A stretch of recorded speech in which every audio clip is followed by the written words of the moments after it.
Assalamualaikum warahmatullahi wabarakatuh. Selamat sore, salam sejahtera untuk kita semua. Terima kasih para pengunjung Kedai Kopi dan para pemirsa di channelnya YouTube Dosen Bergerakan dan Nyong Kopi 2020 atau Nyong Kopi Official. Alhamdulillah pada kesempatan siang hari ini seperti biasa setiap hari Kamis di Kedai Nyong Kopi selalu menghadirkan para tokoh, para narasumber yang membidangi sesuai dengan kompetensi tergantung dari tema-tema yang diangkat di Kedai Nyong Kopi. Beberapa hal yang kemudian menjadi persoalan di Kabupaten Tegal, ada politik, sosial, ekonomi, budaya sering kita angkat dan alhamdulillah semakin hari kajian atau diskusi yang dikemas dengan ngobrol inspiratif atau ngopi kemisan yang diselenggarakan di Kedai Nyong Kopi selalu hangat dan menutupi dan mudah-mudahan ini tetap istiqomah selalu berjalan dan bisa bermanfaat bagi semuanya.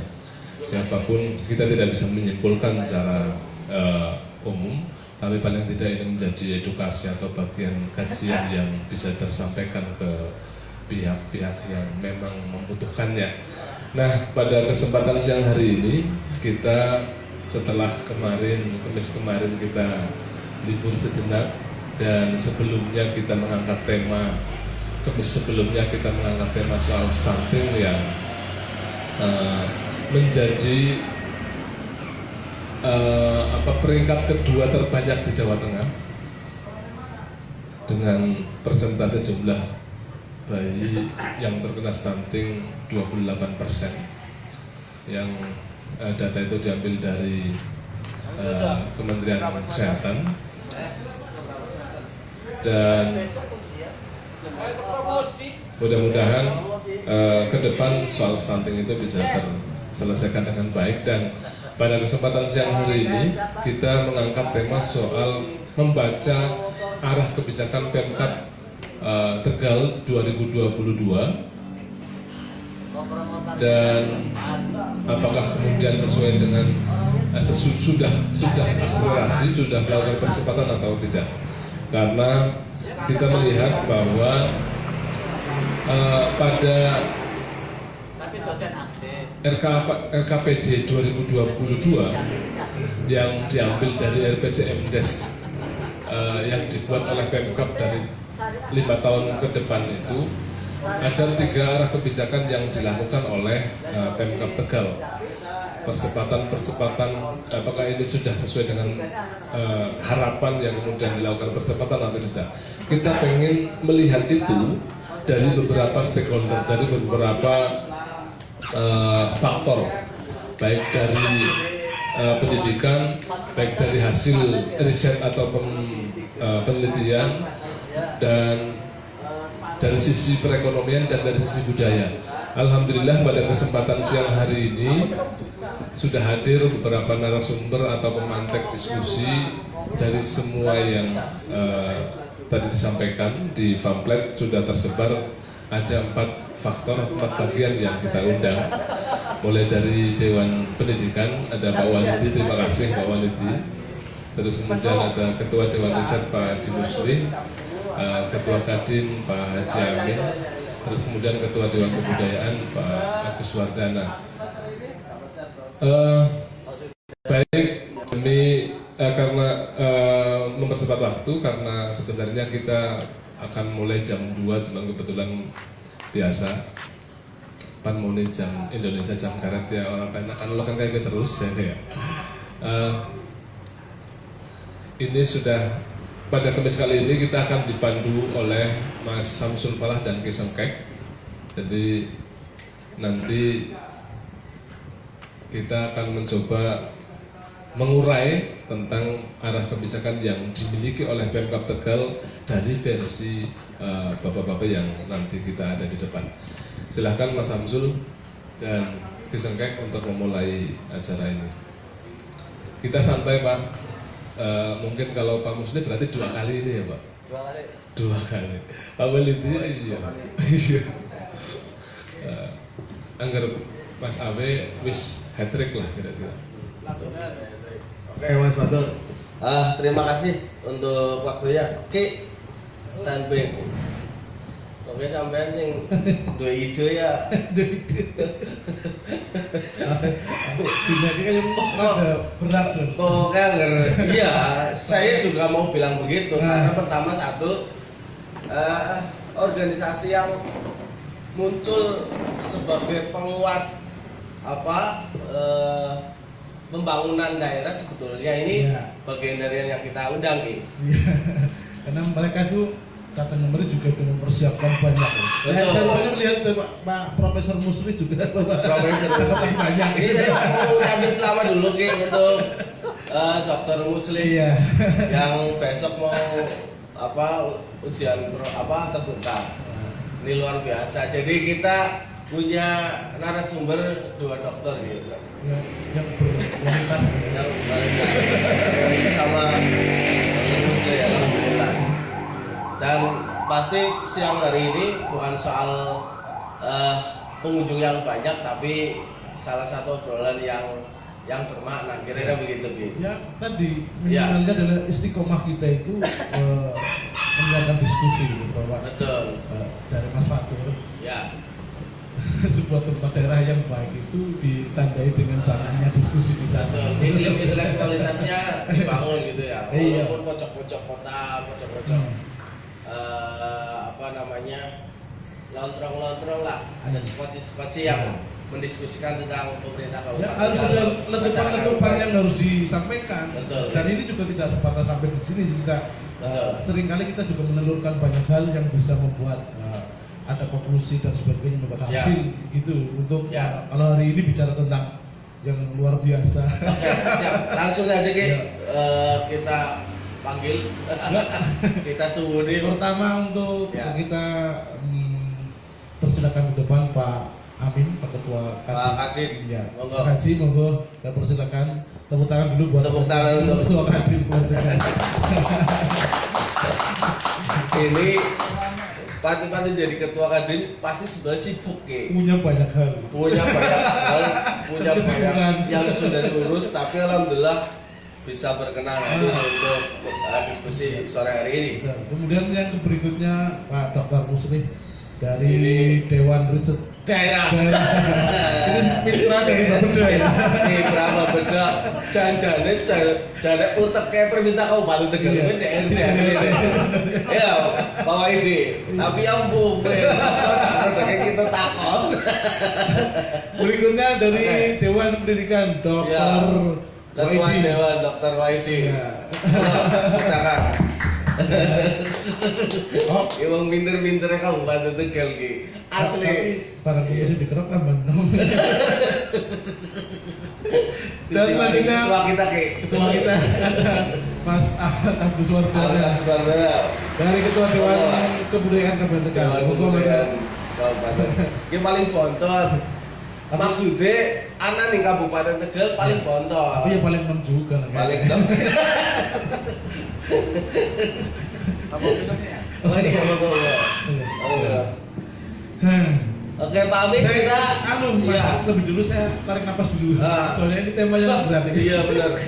Mudah-mudahan kita nggak salah untuk membangun sebuah pertanyaan-pertanyaan atau hidupnya diskusi kali ini. Karena mereka juga waktunya untuk kumpul kayak gini kita, betul. Kayak masa dari Pak Haji, wah sudah. Iya, besok diskusi dia ya bisa ngomong promosi dokter sih Pak Musli. Iya, tidak kan bisa. Sekalian sosialisasi. Dan selamat lah ya begitu. Oke, kita santai Pak Amin, Pak Waidi, Mas Awi dan sebagainya bahwa oh iya Mas Dono. Oh iya. Iya. Ini tuh kan kuburnya gaji. Kita mau mulai dari mana Ki? Karena begini Pak, kita membangun tema begini sebetulnya. Ini ada beberapa hal pendekatan bahwa kita harus membaca arah kebijakan pemerintah Kabupaten Tegal dengan fenomena-fenomena yang terjadi. Misalnya kemudian ada COVID, ya kita bisa unpredictable lah bahwa kemudian yang terjadi itu kita tidak bisa rencanakan. Sementara memang ada visi misi bupati, ada RKPD, ada RPNCMD dan sebagainya. Nah ini arah kebijakan yang mau kita baca, membangun salah satu pembacaan secara akselerasi bagaimana. Karena kenapa kemudian Nyokopi ngomong bahwa ini harus diakselerasikan, karena kalau nggak diakselerasikan maka capaian-capaian yang sudah menjadi visi misi, yang menjadi capaian-capaian target pemerintah daerah secara perencanaan itu tidak terjadi. Sampai terjadinya perubahan RPJMD itu juga menjadi sebuah sesuatu yang harus disikapi. Betul. Baca. Iya, misalnya soal fisik ada refokusi kemarin 2 tahun. Ini kan sebetulnya ngomong visi misi bupati, apa Mas, jalan yang tidak berlubang ini kan bebas bener. Jalan bebas berlubang ini kan menjadi sebuah catatan bahwa kita itu sebetulnya untuk membangun akselerasi seperti apa. Apalagi kemarin ada rame-rame soal asal infrastruktur dan sebagainya. Kita kemana dulu? Iya, Pak Heri dulu. Saya sebenarnya pengen ke dapur ya. Iya, Pak Musli. Kira-kira sebetulnya kalau dari kacamata Dewan Riset Daerah ya dalam skala umum dulu kita ngomong soal skala umum, nanti distrik. Apa yang harus menjadi catatan bahwa pemerintah Kabupaten Tegal harus melakukan akselerasi. Kita nggak bisa KB untuk menjangkau semuanya, tapi ada skala prioritas yang harus dibangun dan strateginya bagaimana dan langkah-langkahnya seperti apa. Tunggu Pak Muslim. Pakainya aja Pak.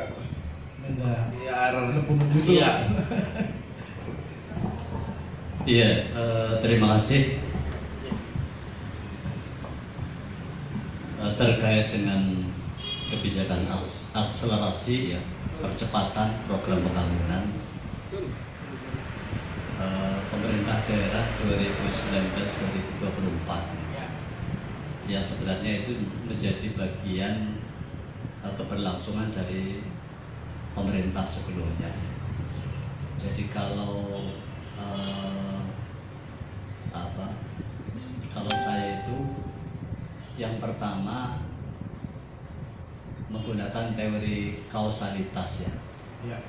Ketika ada permasalahan menjadi satu akibat, maka sebenarnya program pembangunan itu tidak menyentuh kepada persoalan itu atau belum bisa tuntas lah.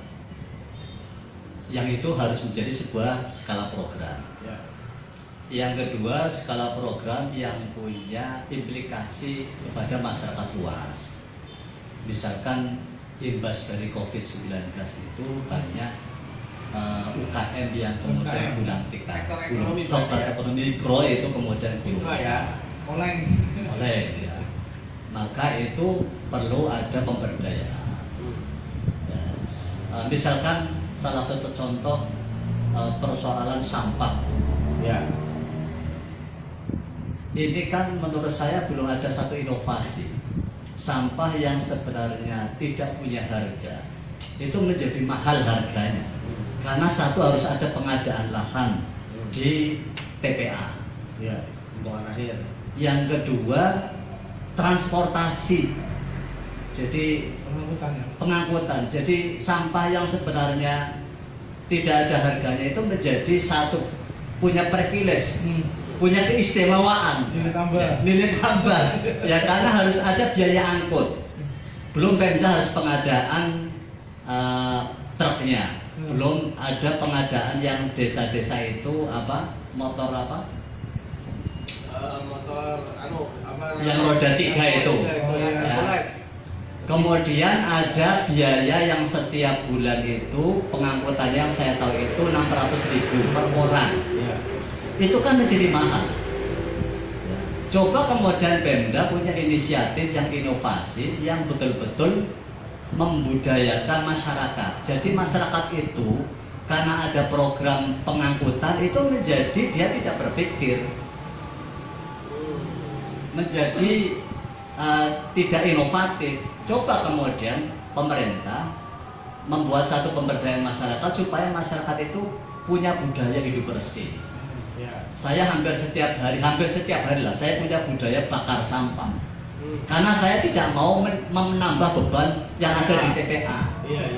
Ya, sekalipun itu secara geologi, secara ekologi ada dampak ya. Tetapi saya sedikit memberikan satu solusi. Solusi. Sehingga seharusnya pemerintah itu punya program supaya kemudian truk tidak ada, kemudian tidak ada pembelian lahan, ya kemudian diubah. Sampah itu kan sudah ada, ibarat kemudian pabrik, sampah itu menjadi sumber. Tinggal kemudian diubah saja. Toh sekarang sudah banyak pemerintah daerah yang kemudian memproduksi sampah menjadi hal-hal yang sifatnya produktif. Untuk jalan, ya itu dari aspal yang dari plastik, ya, yang organik sama anorganik. Itu salah satu sektor menurut saya. Kalau pemerintah daerah itu berhasil saja satu, artinya sektor itu sektor pengelolaan sampahnya atau satu pengelolaan sampah dan kedua pembudayaan masyarakat, yang ketiga bernilai produktif. Produktif itu ekonomi juga ya? Iya, ekonomi. Jadi kalau satu itu diatasi, itu banyak hal yang kemudian bisa punya nilai manfaat. Itu. Saya penasaran kenapa Pak Dr. Musi langsung ngomong sampah. Kayak ya karena Tegal sebagai darurat sampah. Iya, darurat sampah karena itu setiap rumah. Setiap rumah itu memproduksi. Memang Kabupaten Tegal juga ada program Merdeka Sampah. Iya, tetapi belum merdeka. Oke, ini catatan DRD. Ya. Sampah ada di mana-mana. Sampah ada di mana-mana. Sampahnya yang Iya.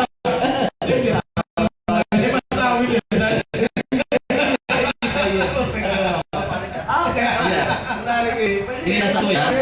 Yang kedua itu indeks pembangunan manusia Indonesia, khususnya Kabupaten Tegal. Ya.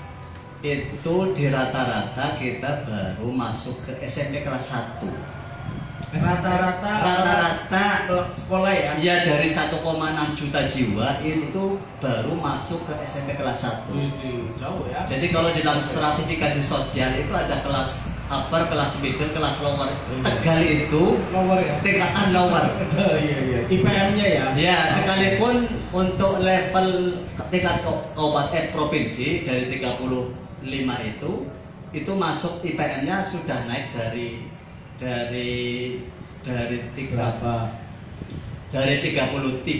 Ya. itu naik menjadi 25. Jadi naik 7%. Ya. Itu sejak 2019 sampai 2020 itu signifikan.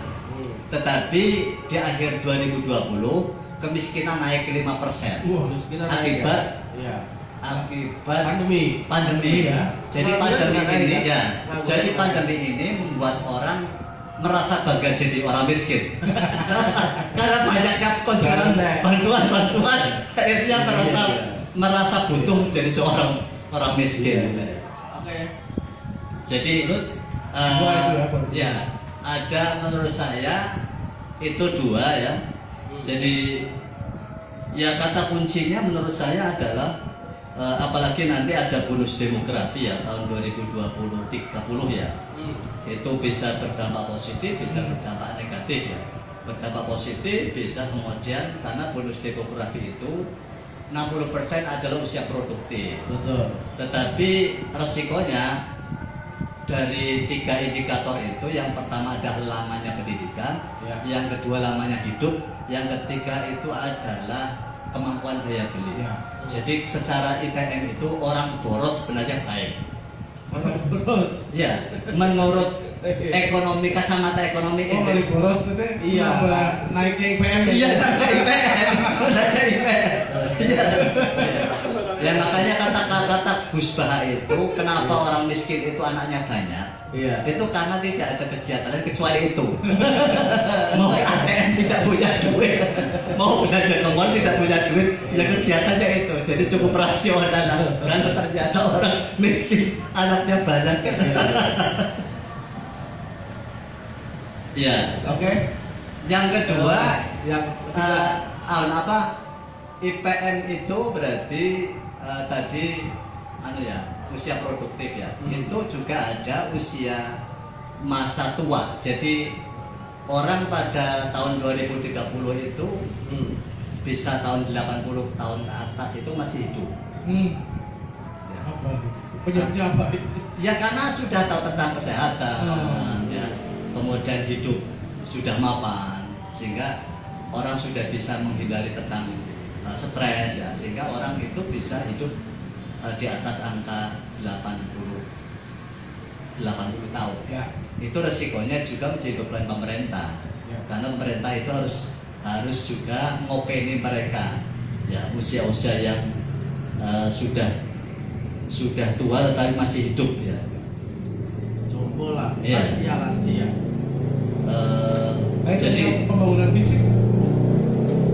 Ya, pembangunan fisik menurut saya gini. Jadi pemerintah kelihatannya masih belum bisa melihat menampung seluruh aspirasi dari masyarakat ya. Ya, dan dalam hal ini fasilitasi dari dewan ya. Saya mantan anggota dewan. Ya. Jadi terkadang ada juga rasa takut. Dewan itu dilematis. Pengen dianggap demokrasi membuka diri, tetapi ketika ada tuntutan dia lari. Jadi terkadang aspirasi itu tidak bisa sepenuhnya bisa tercover ya. Sehingga kenapa secara infrastruktur itu kemudian tidak tertangani juga itu salah satunya persoalan itu. Sehingga menurut saya Pemda itu tidak hanya mendasari aspirasi dari dewan, tetapi menurut saya katakanlah misalkan PU tidak hanya duduk di kantor. Menurut saya muter-muter dulu lah. Satu Kabupaten Tegal mana yang sekiranya layak untuk harus dibenahi. Yang paling parah di Iya, yang paling parah mana? Kemudian diurutkan. Pertanyaannya parah kabel. Iya, itu. Jadi bidang mana yang punya implikasi besar, itu harus menjadi skala prioritas. Skala prioritas untuk dijadikan sebagai wujud akselerasi pembangunan. Iya, akselerasi pembangunan. Yang kedua persoalan sampah. Ya. Yang ketiga berarti untuk menaikkan IPM ya berarti pendidikan. Ada program akselerasi, memang itu kebijakan pemerintah pusat ya, seperti SMA 1 yang tadinya 3 tahun jadi 2 tahun, SMA 3 itu juga yang tadinya 3 tahun dengan sistem SKS. Sekarang sudah ada pemerintah MOU dengan Tanoto Foundation. Ya, Tanoto Foundation itu sudah melakukan pendampingan untuk 40 SD dan 26 SMP. Yang nanti ada tiga sasaran tentang manajemen, ya, tentang kualitas pembelajaran, kemudian tentang administrasi. Ya. Itu. Jadi pemerintah sebenarnya sudah punya political will. Kemudian komunikasi antar masyarakat dengan eksekutif itu yang menurut saya perlu ada forum. Jadi kalau ini bisa dianggap sebagai perwakilan dari masyarakat, menurut saya harus ada intensitas rekomendasi yang harus sampai kepada bupati untuk segala hal. Sehingga bisa saja obrolan-obrolan ringan ini menjadi sesuatu yang sifatnya diformalkan. Diformalkan maksudnya ditindaklanjuti. Ada follow up-nya dan ada kajian-kajian akademiknya. Apa saja ya, termasuk hal-hal yang tadinya belum dibicarakan di forum semacam ini kemudian bisa menjadi skala prioritas. Yang kedua perlu ada momentum. Artinya gini. Aspirasi itu kan setahun sebelum APBD, dan itu biasanya terakhir bulan Maret, sehingga harus penyusunan pengajuan itu ya bulan Februari itu sudah disusun bukunya, kemudian didiskusikan dengan bupati mana-mana yang kemudian menjadi sebuah kebijakan ke depan. Oke, ada tadi disimpulkan aja. Betul dulu. Sebetulnya memang nanti akan nyambung gitu kan, Pak Wahidi sebagai ketua Dewan Pendidikan, kemudian Adin sebagai bangunan ekonomi, kira begitu. Tapi saya mau tanya, memperjelas dulu, sudah lakukan akselerasi belum ini pemerintah daerah menurut kacamata DRT? Anu saja, apa namanya, kilat saja, sudah atau belum? Iya, hampir semua pemerintah daerah itu bersifat pasif. Artinya program akselerasi itu disikapi reaksi dari pemerintah daerah itu memang ketika ada kebijakan. Jadi menurut saya pemerintah daerah itu Kabupaten Tegal ya, kalau dalam konteks inovasi ya, ini terjadi keterlambatan. Kenapa persoalan ya? Salah satunya persoalan sampah yang dari dulu sampai sekarang ya tidak kelar-kelar. Itu menunjukkan bahwa akselerasi itu belum terjadi. Ada 3 tadi, apa 4 ya? Ya, 4 Sampah, sampah, terus pendidikan dan IPM, terus kemudian tadi jalan ya. Tadinya apa? Infrastruktur. Terus yang tadi berikutnya 3 berarti 3. Tiga. Hah? UMKM, oh iya, tempat Ekonomi. Nah ini kan menyatu ya? Iya, Menyambung ini. Nyambung nanti di Dewan Pendidikan. Kira-kira sebetulnya Kaitan dengan IPM. kalau kacamata DRT sebetulnya sudah kita jelas ada beberapa indikator bahwa ada respon yang kurang cepat untuk yang perlu diakselerasi. Yang perlu diakselerasi. Sebetulnya dari segmentasi kita mengkerucut ya, kalau DRT di skala umum kita mengkerucut ke pembangunan IPM. Ini. Bicara tentang IPM, Pak Dokter. Karena ini produknya DRT udah kita serap ya. Ini produknya Dewan Pendidikan, kira-kira bagaimana kacamata di proses pendidikan untuk membangun IPM di Kabupaten Tegal seperti apa? Sudah melakukan akselerasi belum ini? Bawa itu. Masih langsung saja. Assalamualaikum warahmatullahi wabarakatuh. Waalaikumsalam warahmatullahi. Ini nggak ada kopi. Terkait dengan karena saya mewakili Dewan Pendidikan, jadi perspektif pendidikan. Kalau memang kaji musa itu riset, jadi kemana-mana bisa jadi. Saya kan ada satu jalur. Mengerucut. Yang pertama tadi obrolan sudah diawali di meja sebelah. Kalau saya itu begini. Kalau masalah IPM memang Kabupaten Tegal untuk saat sekarang belum bisa melakukan deklarasi yang sesuai, jangankan ideal, yang sesuai dengan kondisi saja belum. Sesuai dengan kondisi keadaan Kabupaten Tegal. Ya. Itu belum. Contohnya begini, saya menyoroti antara lain beberapa perbuk dan perda. Iya. Ini menurut saya itu disadari dari di dalam perbuk, di dalam perda itu sendiri kan ada asas kausalitas, ada asas legalitas, ada asas nelung deliktum, dan ada filosofi hukum yang harus dihadirkan ahli-ahli filsafat hukum supaya tidak ada kengambangan di dalam begitu mudahnya Kabupaten Tegal menciptakan atau membuat perbuk, sehingga tidak ada kesinambungan atau keselarasan antara perbuk yang satu dengan perbuk yang lain, apalagi actionnya, apalagi pelaksanaannya. Yang kalau orang sarjana hukum itu asas legalitasnya. Berarti menurut sampean perda dan perbuk yang ada ini rentan itu loh. Bukannya rentan lagi ya, ini masalahnya. Contoh misalkan perbuknya atau perdanya Dewan Riset, atau perbuknya Dewan Kebudayaan, banyak celah gitu. Atau perbuknya Dewan Pendidikan, atau perbuknya Pendidikan Keagamaan. Lah contoh bukti perbuk keagamaan itu diundangkan tahun 2017. Nah, untuk sekarang tahun 2020 belum ada action yang maksimal. Oh, perda sudah, perbuknya belum. Perbuknya sudah, perdanya sudah. Itu sudah ada semua. Sudah. Tapi kan ya itu tadi, karena tidak ada kausalitas antar keterkaitan antar perbuk yang satu dengan perbuk yang lain, sehingga saya muncul ini jauh daripada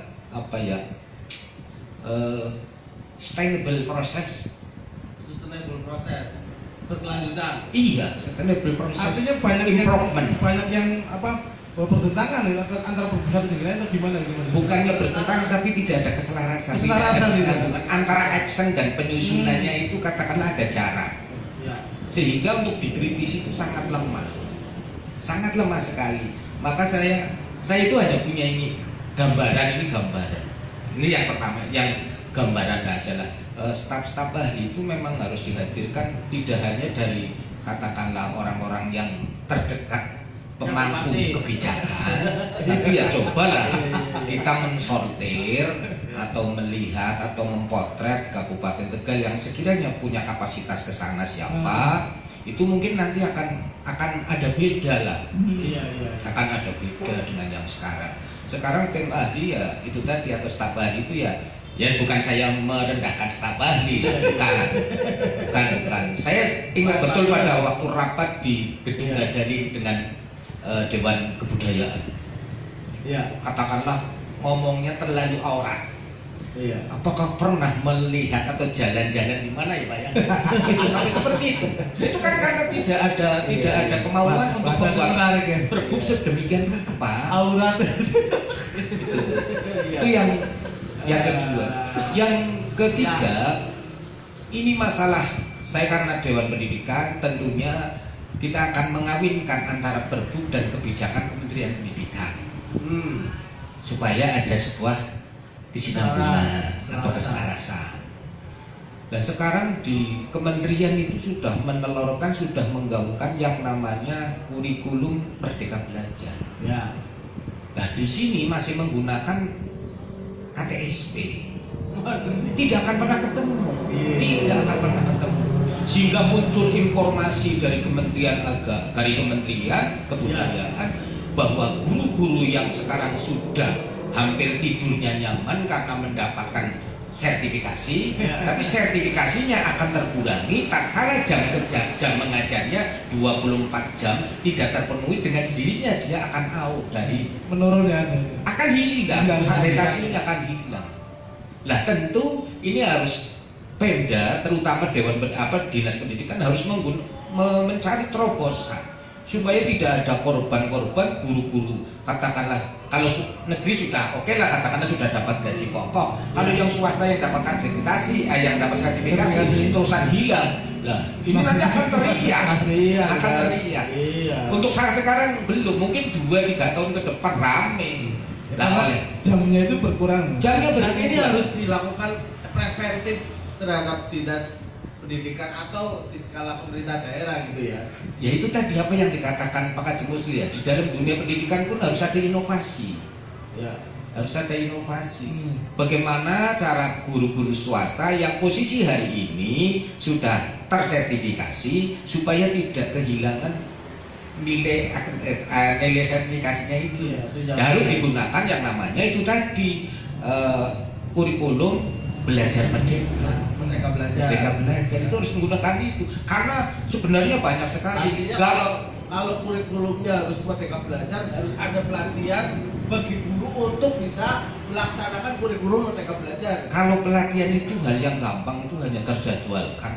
Yang tadi saya katakan action proses. Dalam bentuk misalkan mengadakan, sekarang kan ada yang namanya kayak Mas Jono itu udah buat pemancingan atau banyak taman-taman atau dan lain sebagainya. Itu kan yang namanya outbound itu kan sekarang hanya masih jadikan hiburan.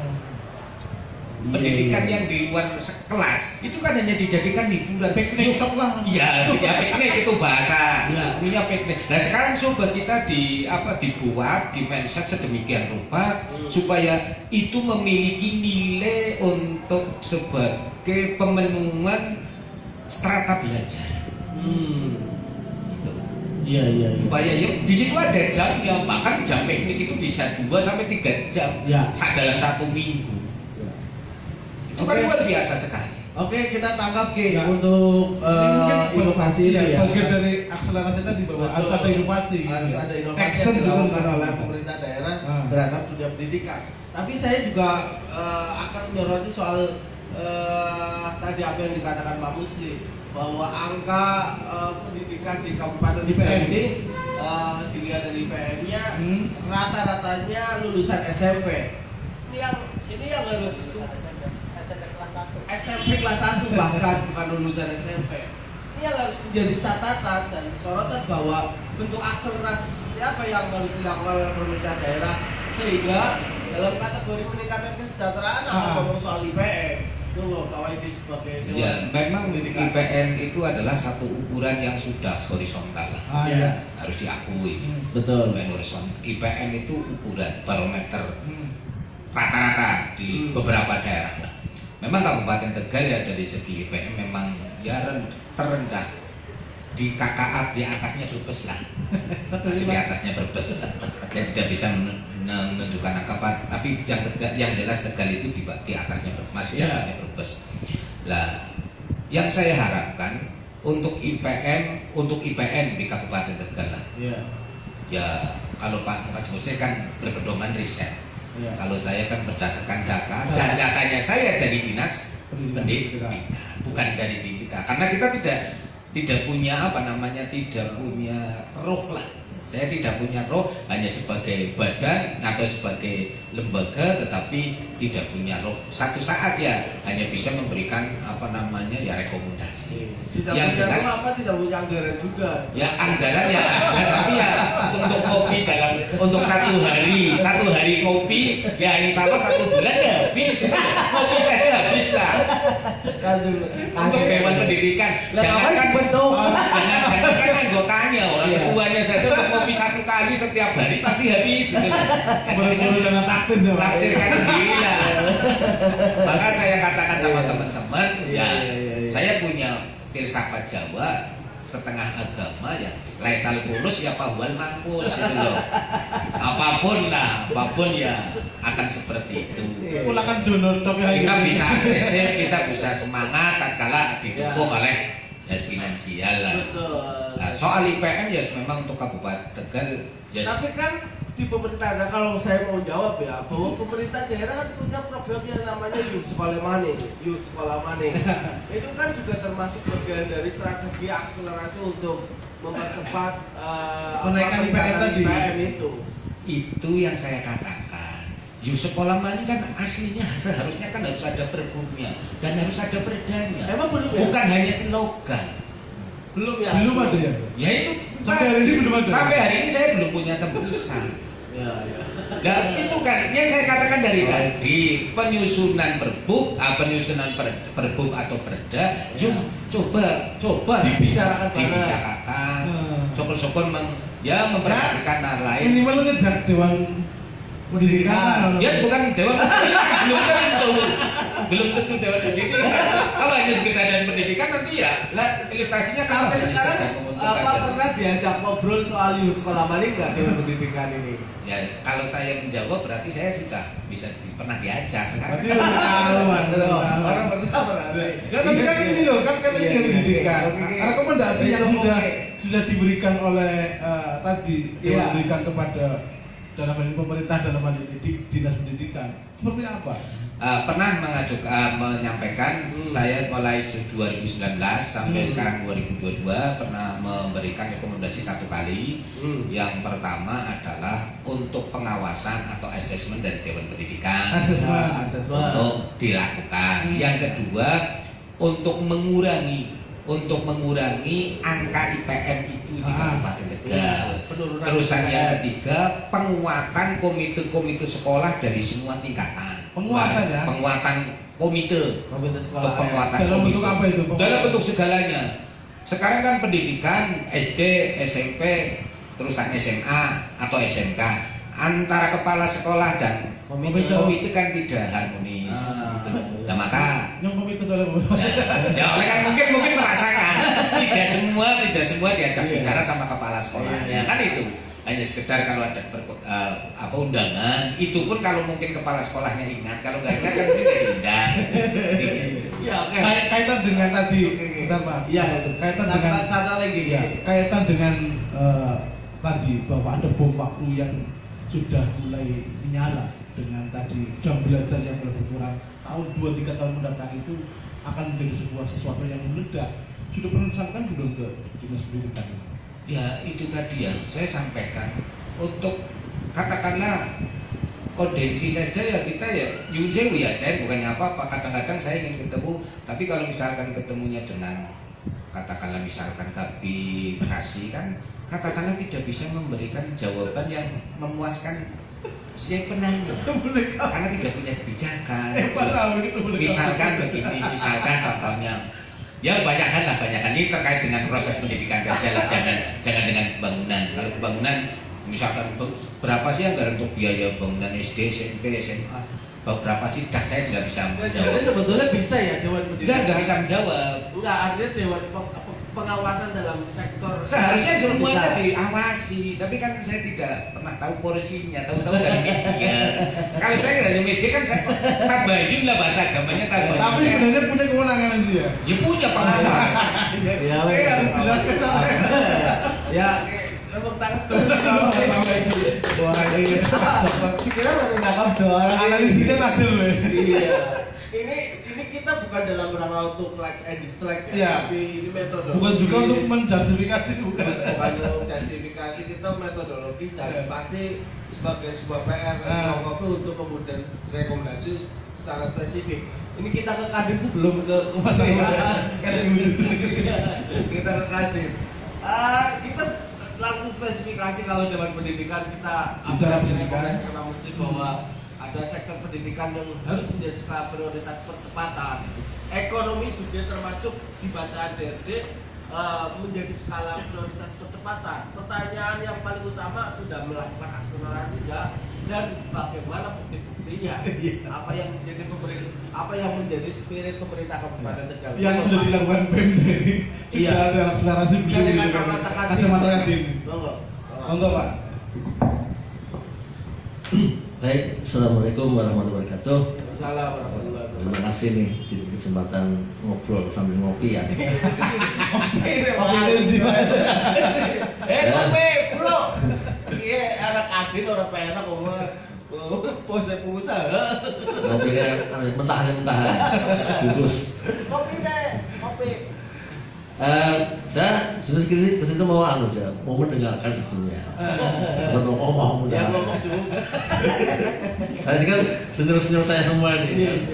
Jadi Mas Fatul minta foto, saya kasih foto kan. Ternyata langsung ke flyer, nggak apa-apa wes. Yang penting ketemu kanca-kanca gitu kan. Siap. Wes Mas tahu di ulang tok Mas.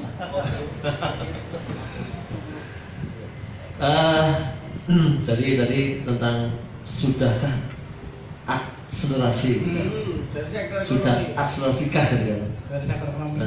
Kalau bicara akselerasi percepatan kan ada pembandingnya gitu kan. Pembanding kan bisa time series waktu sekarang dengan yang lalu atau sekarang dengan kabupaten lain kayak gitu kan. Jadi kita sebenarnya di sisi yang mana gitu kan. Kalau tolak ukur dari bidang ekonomi ya, industri, yang pertama adalah untuk sebuah daerah itu tentang RT/RW, rencana tata ruang dan wilayah kan gitu kan. Itu namanya rencana tata ruang dan wilayah. Itu kan sebuah dokumen kitab suci kan gitu kan. Sebuah daerah untuk mau kemana ke depan kan. Karena kadang itu dibikin untuk jangka waktu yang panjang ya kan, bisa sampai 20 tahun ke depan. Tetapi boleh direvisi setelah berjalan 5 tahun ya kan. Terkait dengan masa jabatan bupati kan mungkin ada perubahan itu diperbolehkan dalam proses seperti itu. Nah, RT/RW di Kabupaten Tegal ini terakhir itu tahun 2012. Jauh ya. 2012 belum direvisi. Sampai tahun 2032 berarti kan. Nah, dibikin berarti berapa 10 tahun yang lalu. Iya. Kemudian tahun 2017 itu dilakukan revisi. Oh, sudah dilakukan revisi. Iya, revisi yang alhamdulillah sudah 5 tahun belum ada approval revisinya sampai sekarang. Jadi berjalan 5 tahun direvisi, sudah 5 tahun belum ada persetujuan revisinya. Sampai hari ini ya. Sampai hari ini, betul. Jadi dulu kan awal itu kan leading sektornya di Bapeda, ya kan? Di Bapeda, kemudian selama 2 tahun pindah ke Perkintaru, ya. Pindah lagi sekarang ke PUPR, gitu kan. Nah, saya coba dengan teman-teman di sektor-sektor tersebut dan dengan teman-teman di DPR RI, gitu kan, itu ternyata memang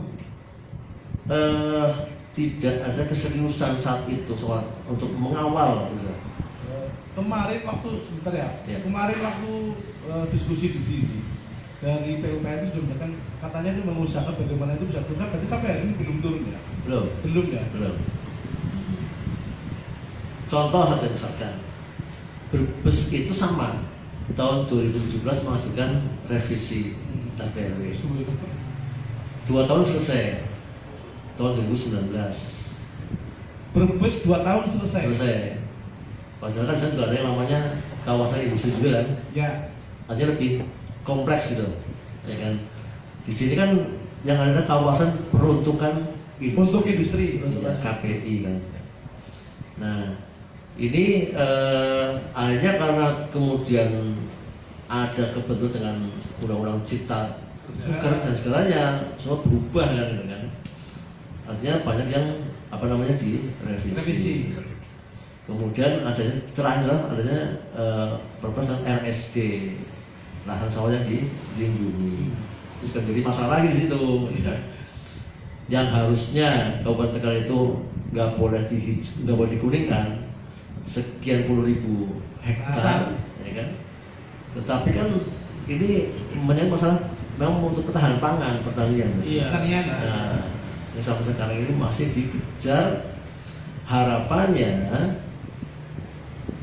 bulan Agustus lusa itu ada persetujuan harapannya sebagai hadiah untuk hari kemerdekaan RI di Kabupaten Tegal, seperti itu. Sehingga apa yang terjadi memang teman-teman yang mau investasi di sini, ya kan, mengalami hambatan, ya kan. Terhalang tadi ya RTRW-nya karena belum turun. Nah, ternyata juga beberapa investor yang masuk juga itu menurut diskresi, penyimpangan, artinya minta izin penyimpangan lah. Nah, kemudian juga ada yang calon investor dari Taiwan juga ke sini mau ambil di Pantura, itu juga masih belum kuning, kan, masih hijau. Ini kan juga dia mau ambil kan harus memastikan dulu kan. Hanya mundur lagi menunggu kepastian bulan Agustus. Sementara memang harus RTRW-nya harus muncul kan? Iya. Sebagai lahan hijau. Iya. Takutnya kan sudah beli, ya kan? Masih coba ya. Warna ini kan. Oke. Itu di skala industri nggih Pak Kadin. Di skala mikro. Kira-kira sebetulnya beberapa kebijakan itu sudah melakukan cek sepadan UMKM industri yang di bidang industri. Kalau industri kan harus sudah soal industri. Kalau bicara UMKM. Iya. Nah, ini dianggap jadi menarik kan, karena sektor yang cukup lincah dengan UMKM gitu kan. Misalnya pasti kemarin kena pandemi ya terpuruk, kan. Sekarang pasca pandemi sudah mulai bangkit, walaupun tertatih yang gitu. Artinya itu sudah mulai kita lihat, dan kebetulan salah satu kami di Kadin itu ya kita bagaimana teman-teman UMKM itu kita bangkitkan, gitu kan? Karena apa? Kita juga harus ada keberpihakan terhadap UMKM. Kalau yang peserta udah jalan sendiri, gitu kan? UMKM ini kan memang harus kita bantu, ya kan? Harus kita menaikkan kegiatannya, paling tidak mindsetnya, gitu kan? Untuk memang Kadin sangat aktif untuk menjembatani itu. Kita dengan PTSP, dengan Perindakop, dengan perindustrian, dengan perbankan, kita selalu apa namanya membuat Komunikasi ya? Komunikasi. Kaitannya dengan program wirausaha muda baru itu masuk dalam ekspansi enggak itu Mas Dito? Ya itu kan program ya, harusnya menjadi sebuah tantangan untuk menjadi muncul pos-pos Ya, benar kan, pos-pos muda gitu kan.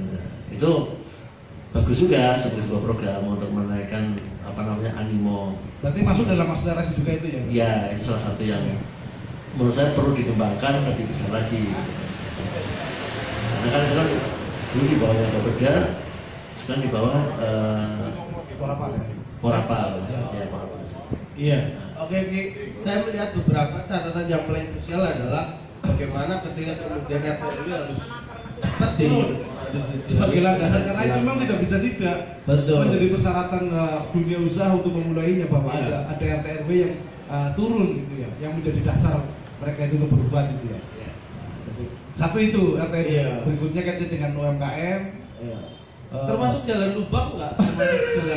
Jalan berlubang itu termasuk percepatan nggak ini? Jalan berlubang atau lubang berjalan-jalan. Nah, itu masuk ke infrastruktur ya. Iya. Ya. Ini kan bagian Jadi dari memang ini juga menjadi permasalahan menurut saya di Kementerian. ya kita pengen cari statementnya Pak Kadin aja, bahkan Ketua Kadin. Sekarang gini ya, sebuah kabupaten daerah paling gampang itu kita mulai dari mana coba? Dari postur APBD. Postur APBD. Ya itu paling gampang. Ya kan? Apakah kabupaten ini punya visi ke depan mau kemana? Iya. Gitu kan? Kan kita sudah dari situ. Kadang-kadang orang kan nggak melihat di situ, ya kan? Itu kan kadang-kadang hanya bahasan internal, gitu kan? Padahal kita di swasta, ya di luar, kita harus mengkritisi itu. Karena apa? Postur keuangan itu kan penting, Mas. Ya kan? Sekarang misalnya tahun 2021 kalau nggak salah ya, angkanya sekitar ya, itu 2,7 triliun kan? 2,7 triliun APBD-nya. 2022 juga hampir sama. Yang lucu lagi adalah PAD-nya sama, sekitar 450 miliaran. Berarti 15%, kan? Nah, harusnya menurut saya 2022 kan 2023 juga sama kan? Asumsinya itu ya. Asumsinya ya. Harusnya kan dinaikkan. Wong pandemi sudah mulai berkurang. Ya paling enggak naik lah APBD-nya gitu. Iya. Ya asumsikan naik, jangan sama. Betul kan? Nah, kalau masih sama, ya nggak ada tantangan dong. Sambil itu juga udah jalan gitu loh. Ya nggak ada kenaikan. Iya kan? Dengan tahun ini segitu, tahun depan segitu kan? Iya. Ngapain gitu loh? Iya. Artinya harus di-challenge kan? Anda mau kemana gitu kan? Bisa mengekstensifikasi pendapatan, bisa mengintensifikasi pendapatan. Mengintensifikasi misalkan dengan cara digitalisasi, kan? Ya kan? Bagaimana supaya pendapatan itu lewat digital, itu kan mengurangi peluang-peluang kebocoran, dengan mengextend bagaimana katakanlah objek-objek wisata yang ada dibuka, kan? Ada Semedo juga dibuka, Iya. ya kan? Padahal itu kan hibah kan, dari pendidikan kan. Ada ini yang Cacaban juga belum dibuka, ya kan? Itu juga potensi juga, kan? Iya. Nah, Potensi PAD. iya, PAD, gitu kan? Jadi wisata ini adalah sesuatu yang mulai menggeliat setelah pandemi di mana-mana, ya kan? Misalkan, saya kemarin 3 hari di Bali gitu ya, itu sekarang udah mulai menggeliat wisata. Saya terakhir ke sana itu sebelum pandemi, akhir 19 rame, setelah dulu kan sepi, betul kan? Iya. Kemarin saya ke sana itu sudah mulai rame, walaupun belum pulih. Dan banyak wisatawan domestik. Nah, Tegal punya ikon wisata Guci, air pasang harus dimaksimalkan. Maka dengan apa? Infrastruktur tadi kan, jalan, ya kan? Nah, itu memang perlu invest besar. Ya. Tetapi ya, nggak usah khawatir. Maksud saya itu harus ada yang berani ke Jakarta gitu loh. Ambil DAK lah, ya, jalur khusus ya untuk ini kan. Selama ini Tidak harus sampai BD ya. Tidak harus sampai BD gitu. tidak harus dari PAD kan, yang soal itu kan harus dari artinya gini, menurut saya sehebat apapun bupati, ya, sebetulnya bupati, kalau PAD jauh 50%, ya harus didukung oleh pusat, iya kan? Ya. Mau dari mana lagi gitu loh? Iya, Patah banget. Iya kan? Harus disupport sama pusat. Artinya harus ada tim ekonomi yang berani ke Lebih. jalan-jalan ke sana, Iya. gitu kan? Kudunya Dalam rangka percepatan pembangunan. Pembangunan, iya, apa aja gitu loh. Kalau utek-utek di sini menunggu lalu lewat ya angin. kudunya namanya koper-koper ini gitu ya. Iya, jadi harus ada ditambah kopi gitu kan. Jadi rekomendasikan. kita harus menjadi provokator, provokator yang positif loh. Betul. Yang positif. Provokator positif ya. Dalam arti itu kebersamaan bersama. Kita tidak Provokator positif. untuk tegar gitu kan. Iya. Jadi mas jenengan dari kacamata Kadin membacanya belum ada legislasi apa gimana? Iya. Dalam proses. Saya udah nggak ada. Saya udah nggak ada. Dalam proses sedang Kadin sedang mencoba untuk terus berkomunikasi. Siap. Tepuk tangan dulu buat Pak Hadi Amin. Oke. Mas Untuk Amin. Pak Dewan Budaya. Sebelum Mas Amin terakhir. Banyak catatan ya. Oh di sini Pak. Iya. Di mana? Pemborong penduduk MKM itu gitu Pak. Pemborong penduduk MKM itu Pak. Ikut saya ikut aku MKM bukan? Oh, pemborong. Iya. Ya semua tergantung level sih ada. Bukan kata pemborong ya itu kan. Kalau kan ada kriteria UMKM itu ada kriterianya gitu kan. Iya. Nah itu kalau masalah kriteria UMKM masuk. Masuk ya. Iya. Bawah 1 miliar. Bawah 1 miliar. Itu UMKM. Iya. Masuk Pak. Iya. Iya. Jadi kriteria kan adalah aset dan omset. Omset. Nah, Itu di mata Pak. Oke. Iya. Sekali lagi ini bukan soal bagaimana kita mencoba untuk tidak suka terhadap pemerintah daerah. Bukan dislike atau like. Apalagi sampai mencapai. kita tidak ada unsur karena ini bukan bicara politik ya. Iya, Ini bicara tentang kajian. Saya lihatnya Kadin memang punya peran untuk ke sana, ya kan? Karena Kadin itu dibentuk dalam undang-undang Betul. nomor 1 tahun 87 dan menjadi mitra strategis buat pemerintah pusat, maupun daerah. Nah, tinggal PMD ini bisa nggak menangkap itu semuanya kan kayak gitu kan? Belum ngecak kumpul bareng sama Kita sih selalu positif tinggi dengan PMD. Kadin siap untuk kemudian berkolaborasi, Iya. memikirkan bersama. Misalkan contoh misalnya kita siap mendatangkan teman-teman dari investor, ya kan, ke sini, ya kan. Nah, tentu kan juga sejalan dengan RT RW tadi kan. Iya. Kita siap pembahasan dalam RT RW, kita siap. Jadi kita siap dari mulai perencanaan, laksana sampai Jadi siap bantu lah pemerintah ya. siap. Termasuk di nyengket di DAK juga siap. Dulunya kan bareng. Karena kita punya link mas, punya link kan. Katanya kan ada kabupaten, provinsi, Dan pusat ya. pusat. Ya, itu duit 5 2 lagi. Iya, kayak sampah bapak. Kepala sampah.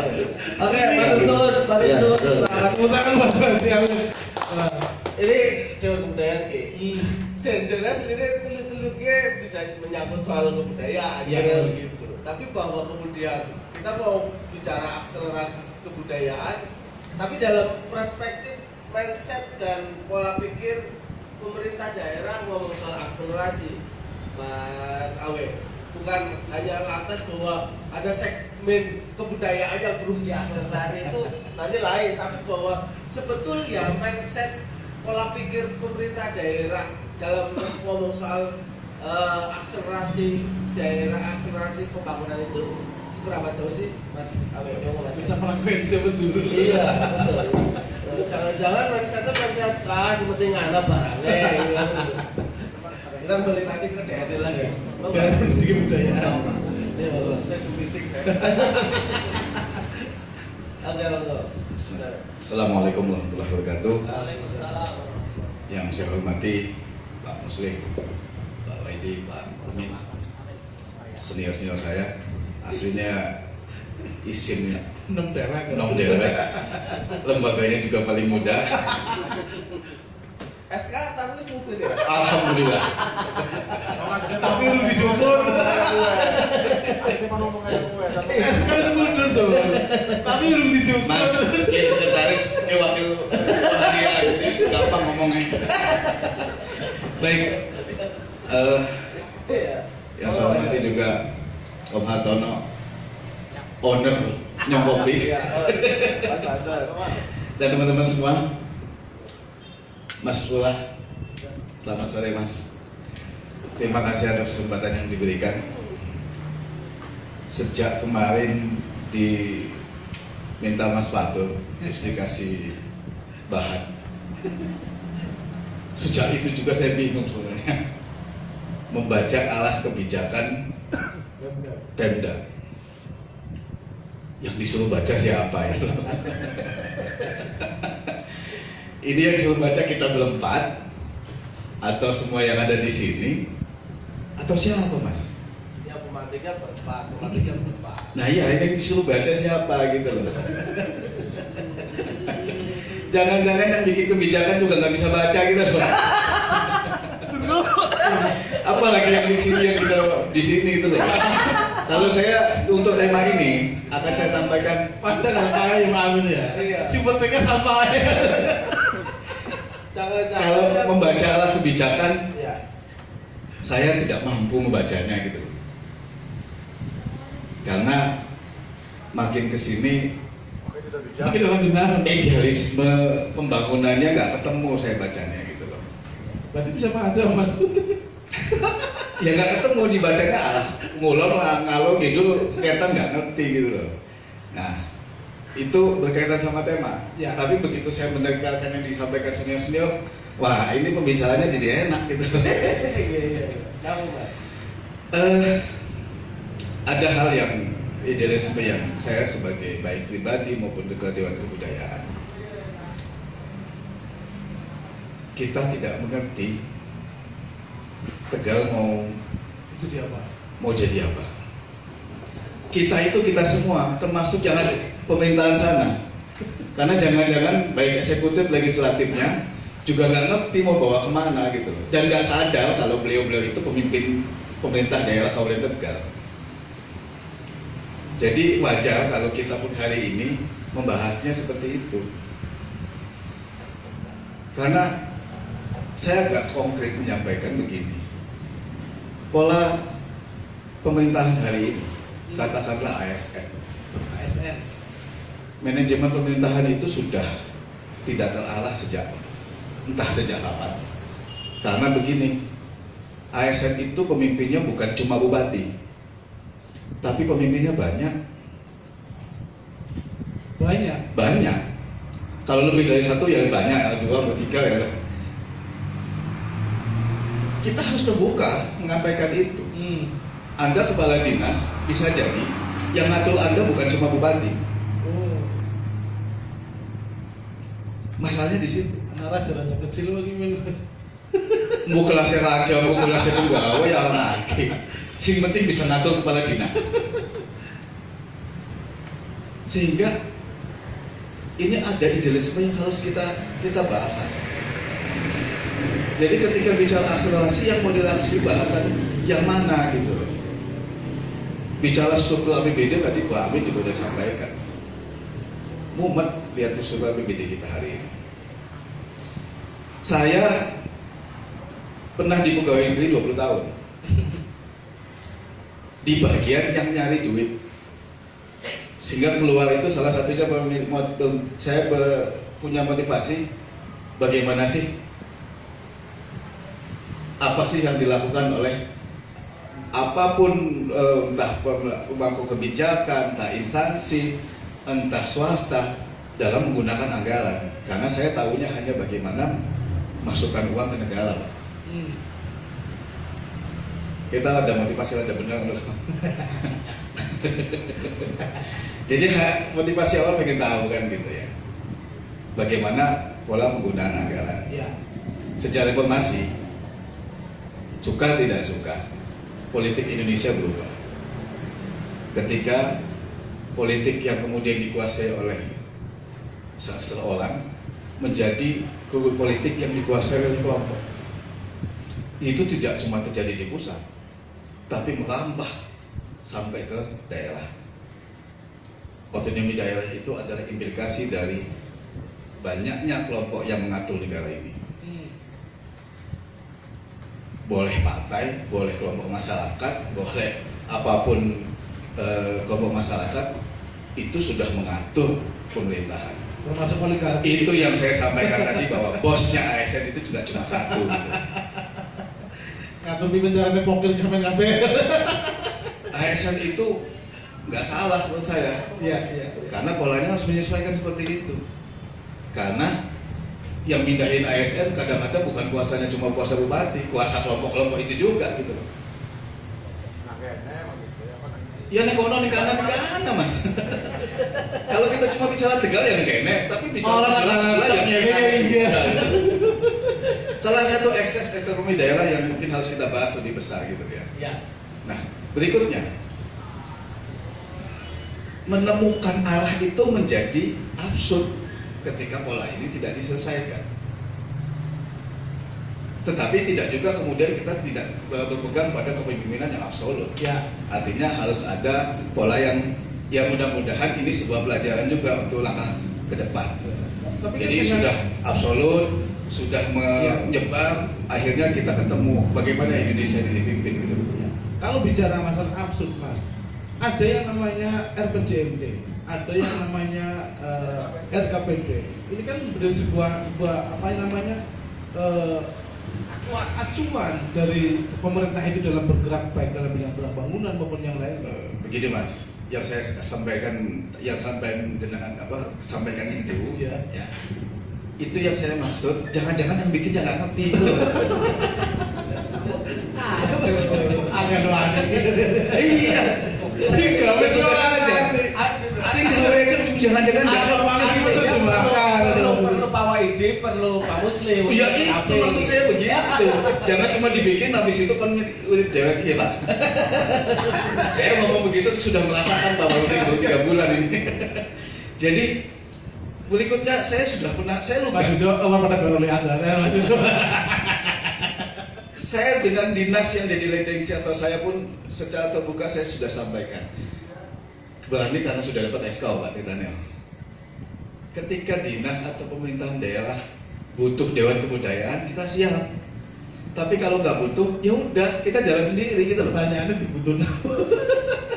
Ya, sama halnya ketika butuh dewan-dewan lain. Ketika pemerintah daerah butuh ya siap, kalau nggak butuh tinggal kita pilih mau kita ikut diam atau kita ikut jalan gitu. Jalan sendiri. Nah saya memilih dewan kebudayaan ya jalan sendiri gitu. Laku jalan. Mohon izin ya Pak. Tapi dari Saya Pak mungkin Waidi, anak muda yang pulang aja nih. tapi dari Pak Waidi kalau nggak ada finansial nggak percaya.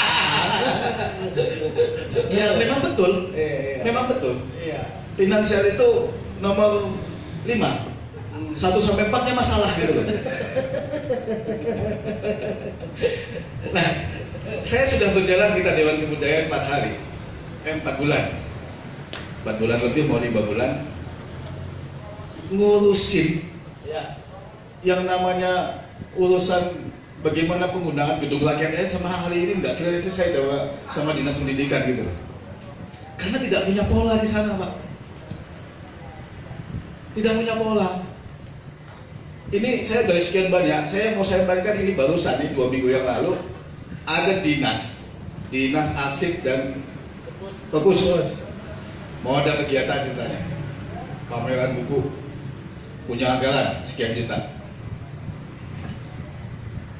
karena sekian juta refocusing segala macam ya dananya untuk lokasi bayangannya kita nggak mungkin bisa bayar, dipilihlah gedung rakyat. Rumah sana itu gedung di dinas pendidikan nggak perlu bayar. Berarti ini ada APBD anggarannya asik digunakan untuk kegiatan masyarakat. Ternyata gedung itu kan bayar Pak sama dinas pendidikan. Yang nilainya itu lebih dari separuh anggaran. Saya menangkapnya hanya sederhana, saking nggak punya arah dan kegiatannya untuk mencari PAD dari APBD. Hampir separuh lebih. Ini omongan bodoh saya loh. Katakanlah APBD itu 100 juta, buat sewanya 50 juta Pak. Ya itu contoh lah, contoh angka ya. Angkanya soalnya ambil 5M lah. Jadi saking tidak komprehensifnya pola pembangunan, komprehensifnya pola kegiatan masyarakat, komprehensifnya bagaimana pengelolaan uang negara untuk mencari PAD dari APBD Pak. Hanya pindah buku itu dari sak kanan ke sak kiri, dari dana anggarannya dinas asik pindah ke pendapatannya dinas pendidikan. Ini kan sudah nggak benar Pak. Bermulak berarti ya Mas? Iya. Jadi itu yang membuat saya jadi urusan gedung sederhana itu saja sudah nggak jelas nih arah pembangunannya nih. Bagaimana kemudian APBD digunakan untuk akselerasi ekonomi Pak? Saya sudah awalnya saya di Taman Rakyat itu juga sama. Sebuah dinas dikasih beban mengelola, tapi larinya kemudian ke kas daerah, kemudian pengelolaannya dinas tersebut bingung. Jadi ngurusin kebersihannya dan pengelolaannya dinasnya nggak bisa Pak. Nggak salah dinasnya Pak, karena penguasanya nanti di ujungnya begitu ada hal yang harus dikelola segala macam, suruh tanyanya ke Bapeda lah, suruh tanyanya. Jadi ada sektor-sektor yang kemudian saya mengait yang kemudian tidak jelas bagaimana pola manajemennya gitu. Jadi itu yang kemudian saya sampaikan. Bagaimana kita membaca arah itu ketika pembimbingnya pun sendiri sudah tidak punya arah. Susah dibaca. Bukan sekedar bupati sebagai jabatan, tetapi sebagai pemangku kebijakan secara keseluruhan, baik eksekutif maupun legislatif, yang menurut saya hari ini fungsi-fungsinya sudah tidak jelas. Bagaimana fungsi legislatif merambah masuk ke fungsi eksekutif paling jauh, begitu Pak Hartono? Ya nggak salah sih, kalau konsisten dan kemudian rapi gitu loh. Masalahnya hari ini nggak konsisten dan nggak rapi. Akon lah. Yang bu ya, bahasanya akonnya malah rapi. Itu jelas, udah clear. Nah, saya ujungnya di sini jadi pengen sombong juga gitu loh. Ketika Dewan Kebudayaan hari 2 minggu ini saya terlibat untuk kegiatan kebudayaan skupnya khas nasional. Karena hanya sedikit kegiatan yang saya gunakan, saya dipanggil Seknek Pak. Untuk kegiatan kebudayaan, kegiatan support kegiatan G20. Minggu kemarin sudah beberapa kali saya rapat di Seknek bersama Dirjen Kebudayaan, Dirjen IKP. Yang kemudian ketika awalnya kegiatan supportnya itu di Borobudur, kemudian pilot projectnya Kota Surabaya, karena saya ada di situ, saya ditawarin, ya iya gitu loh. Jadi kegiatan skala besar di Borobudur nanti, pilot project awalnya itu Tegal dan Surabaya. Nah jadi saya pengen nanya, saya mesti lapor ke Pemda nggak kira-kira gitu loh? Lapor loh. Ya takutnya ya orang gitu loh. Kali-kali yang bicara SK tengah luar. Ya lapor dong di SK. Dan hari ini saya ini Zoom meeting juga proposalnya diserahkan ke saya gitu loh. Supportnya dari Seknek. Terus ditanya Tegal ngapain? Saya kan jadi pada posisi saya jadi bingung gitu loh. Karena mereka juga mendengar apa yang terjadi di Tegal gitu loh. Saya bilang, saya malah nggak dengar. 3 minggu ini saya di Jakarta gitu loh. Nah, itu mungkin sedikit yang ingin saya sampaikan. Jadi pada akhirnya seharapan kami Pak, harapan saya pribadi, harapan kita, apapun pemantikannya, apapun permasalahannya, kita tidak bisa menunggu. Ketika kita punya energi sendiri, kelompok kita sendiri, apapun yang kita kerjakan pasti itu mendukung pemerintahan yang sedang berjalan. Kita bawa nama tegak, Pak.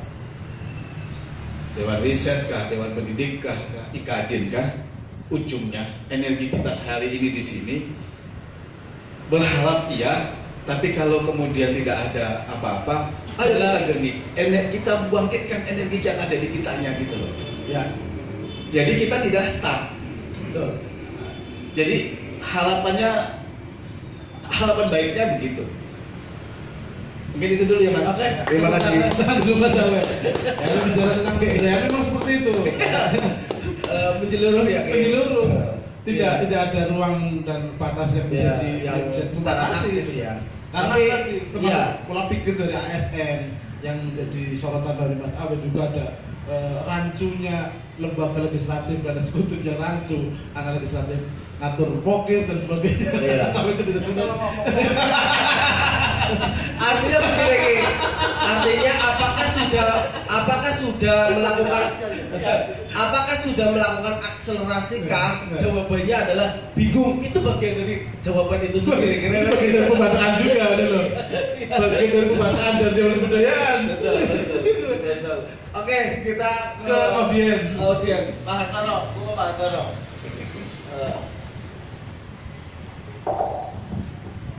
Terima kasih atas waktunya.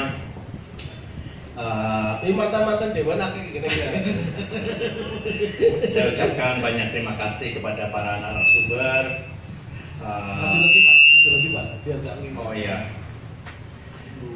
Mas Awe yang saya hormati, saya cintai, Pak Amin, Ketua Kadin kami, Pak Musli, Pak Doktor Wahidin yang saya hormati pula, Ki Sengkek, dan saudara saya Samsul, Mas Samsul, dan tentunya rekan saya. Jadi kalau ngomongin nyongkopik ini loh, manajernya, direkturnya ini, saya cuma memfasilitasi. Dan juga para tamu yang hadir. Ini ada Mas Jono ini, aktor yang sudah banyak dikenal masyarakat, dan saudara saya Mas Rudi, dan juga Ketua Praja ya. Iya, Mas Mul. Mas Mul, terima kasih. Kok tapi siapa ya Mas Mul? Terima kasih atas kehadirannya. Gini aja, saya fokus di akselerasi ya. Kalau yang tadi disinggung-singgung mungkin saya kurang paham. Jadi saya fokus di akselerasi. Sebetulnya pemerintah Kabupaten Tegal ini punya potensi yang luar biasa, Mas. Dari mulai pengusahanya, usaha apa aja ada, hampir ada semua, ya kan? Usaha besi ada semua, tambang ada, ya kan? Perikanan ada, terus juga industri industri yang berhubungan dengan industri manufaktur, ini juga jasa. Tadi barang, ini jasa. Jasa juga banyak industrinya, ya termasuk kebudayaan yang sudah banyak lah yang ada di sini. Nah, kembali lagi ke hubungannya pemerintah dengan para penggiat industri ini. Jadi pengalaman kami sebagai wira swasta kecil-kecilan, Pak, tentunya memang kita berharap bahwa pemerintah daerah ini menjadi regulatornya gitu, regulasi. Tanpa ada campur tangan Pemda bisa berkembang, namun nanti kurang terfokus gitu loh. Jadi kalau kita bicara akselerasi, berarti kan percepatan ya. Berarti ada objeknya, ya kan? Sudah tahu nih apa aja sih yang akan diakselerasikan. Yang mau dibidik apa? Yang dibidik apa nih, ya kan? Nah, itulah. Jadi kalau bicara masalah industri kan ada industri barang dan industri jasa. Kita sangat potensial sekali. Ya, tinggal bagaimana Pemda ini lebih care, ya kan, lebih care dan punya data. Yang paling penting ini data. Jadi pengalaman kami untuk membina, untuk mengembangkan ini data inventaris ini harus punya gitu loh. ya data inventaris yang akurat, misalnya industri logam apa aja, ada di daerah mana, ya kan. Lah itu memang sangat potensial Pak. Apalagi sekarang jasa ditambah lagi Mas, jasa pariwisata, ini yang lagi ngetren katanya Gucci, ya kan. Gucci, ya ini kita udah punya, kalau nggak salah ada bintang 4 kalau nggak salah di sana juga ya. Terus belum lagi, ya terus belum lagi yang wisata-wisata apa yang baru, glamping, ya kan, glamour camping, itu sudah ada semua. Tinggal bagaimana pemerintah daerah ini memfasilitasi. Mungkin sekitar 8 tahun yang lalu kita sudah bicarakan masalah infrastruktur. 8 tahun yang lalu loh. 8 tahun yang lalu kita mau benahi infrastruktur yang mau ke arah Gucci itu supaya pada saat long weekend, high season, ya kan, lebaran, ya kan, pas tahun baru, itu tidak ada kemacetan lagi, ya kan. Jadi ada yang diurai, ada yang buat jalan tembusan, ada jalan tingkat dan sebagainya lah. Itu sudah sudah dibahas dan sudah dimulai. Namun sampai hari ini kayaknya ya mungkin akan ngomong loh, kemarin kan ada COVID, jadi kan selama 2 tahun ini kan ya agak stuck, oke. Ya kan, oke lah, kita akan terima. Tapi sekarang ini kan harus sudah mulai gitu loh, ya kan, jangan adem-adem aja. Di samping itu, ya tadi betul yang masalah, kalau kita bicara industri, otomatis kita bicara limbah, ya sampah. Sampah ini zamannya saya ini udah dibahas juga Pak. Jadi 8 tahun yang lalu, 7 tahun yang lalu. Cuma sampai sekarang ya begitu aja, bahas lagi. Saya nggak tahu gimana, bahas lagi. Satu, Mas, saya pernah menyumbang pikiran pada saat itu karena saya ada di situ, makanya saya menyumbang pikiran gini loh. Sampah satu, coba dari mulai tempat pembuangan sementara itu sudah bermasalah Pak. Pakainya ya kan, bangunan apa namanya, pakai bak sampah di bawah, ya kan, sampah taruh di situ Pak. Belum lagi nanti dikorek-korek binatang, sampahnya pada keluar semua. Loading unloadingnya tuh perlu waktu Pak. Jadi kalau satu truk, kita punya satu truk nih, mungkin paling cepet-cepetnya bisanya paling 2 atau 3 TPS, setelah itunya habis waktu. Saya udah bilang, coba pikirkan pakai kontainer. Kalau pakai kontainer Pak, ya kan, kontainer ini nanti begini sistemnya. Kontainer buang sana, ya kan, udah, bawa kontainer kosong, taruhlah di situ tuh, taruh pakai rel kan, nah yang penuh itu tarik lagi pakai kontainer. Jadi tidak ada loading unloadingnya dipersempit, ya. Terus sudah itu masalahnya pada saat ini agak taktis ya, cuman ini kita cerita aja sedikit. Itu satu unit itu perlu 3 orang Pak, 1 supir, 2 kan yang, ya kan, handlingnya itu loh. Nah, belum lagi sampah itu bermasalah sekali Pak, baunya, kasihan juga sih pekerja. Kalau pakai sistem itu, ya itu pakai sistem katrol, itu cuma 1 orang, supirnya aja Pak, tinggal tarik doang, seret, ya kan, buang sana, ya kan. Datang lagi tuh, bawa bak kosong kan, kontainer kosongnya taruh situ, seret. Nah, yang penuh ini tarik. Tunggulannya satu truk itu bisa dibandingkan dengan yang konvensional itu akan lebih efisien.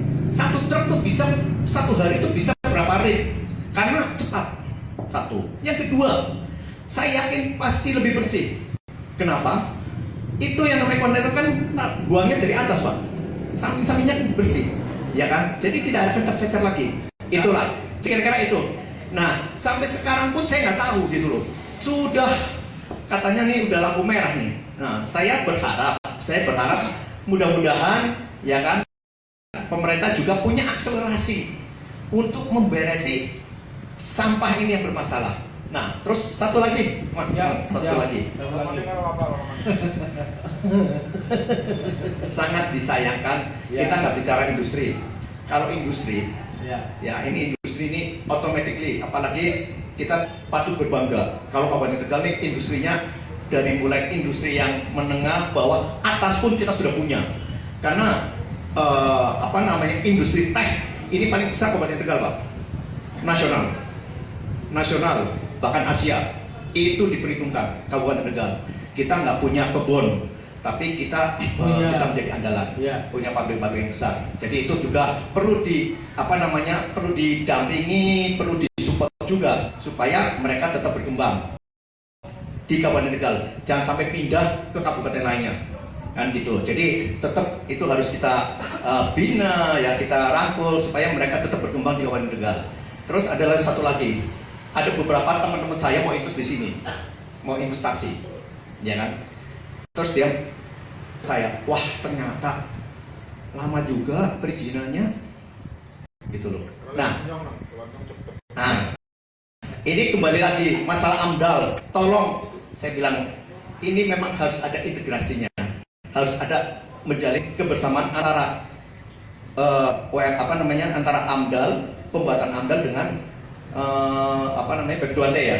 Nah itulah. Jadi ini memang kita kurang integrasi nih, Jadi itu perlu dibinain dan juga kembali lagi kita industri itu bukan industri barang aja loh, jasa. Ini yang namanya jasa industri kesenian punya potensi yang luar biasa. Sudah ada ketua Dewan Kebudayaan, sudah ada sudah ada naungannya. Ya tidak ada salahnya lah kalau pemerintah Kabupaten Tegal ini memfasilitasi supaya supaya industri seni dan budaya di Kabupaten Tegal ini bisa berkembang dengan baik. Terima kasih. Assalamualaikum warahmatullahi wabarakatuh. Mas Rudi, segmentasinya jangan sama ya. Apa yang harus dieksplorasi? Oh ya. Masalah itu belum terekam. Matur nuwun. Yang pertama, saya mencoba melihat dari pembicara ya. Sudah ada Dewan Kebudayaan, ada Ketua Kadin, ada Ketua Dewan Pendidikan, ada Ketua Dewan Desa. Kemudian judul pembicaraan adalah arah kebijakan. Sing senenge kisah kok ya. Apa ini? PL terus konsolidasi. Tapi kan ini tidak. Ini kan sebuah kebijakan. Kebijakan yang dilakukan oleh Pemda. Bagaimana hingga sudah memasuki bulan ke-7. Dan kalau saya melihat jalan ke depan, melihat dari sana, melihat dari pembangunan yang tutup, melihat dari yang lainnya, saya jalan ke depan. Jadi tidak ada akselerasi ya? Tidak ada itu.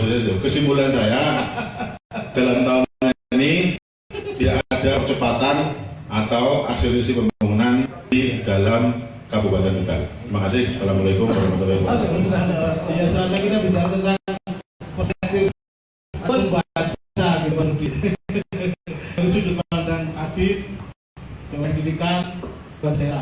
Apakah sudah ada akselerasi di sisi utaranya?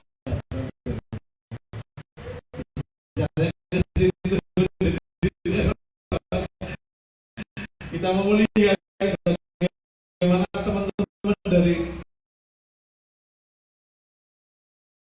Dewan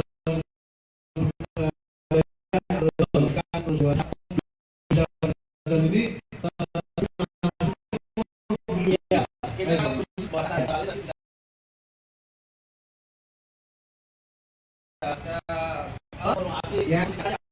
sebetulnya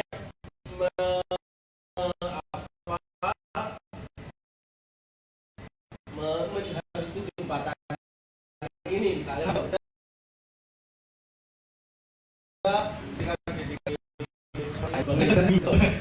Dewan beliau banyak. Mas Pul. Oke,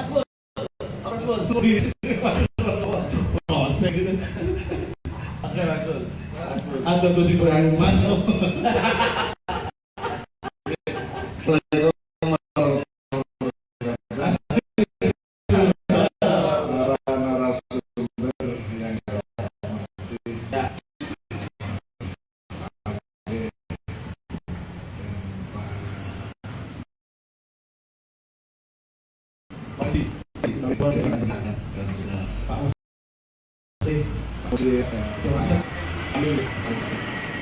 Jadi yang saya mau ini berbagi disentek, apakah sudah menjalankan akselerasi ya?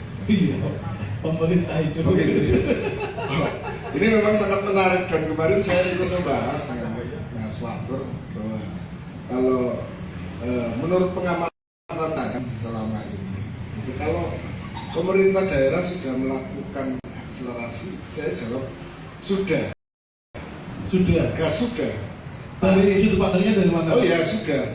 Jadi kalau mau bicara sudut pandang, ya, itu banyak tafsir. Tapi kalau pemerintah Kabupaten Tegal sudah menjalankan atau melaksanakan akselerasi, saya jawab itu sehat saja. Belum ya? Belum menjalankan, belum melaksanakan. Dari mana itu?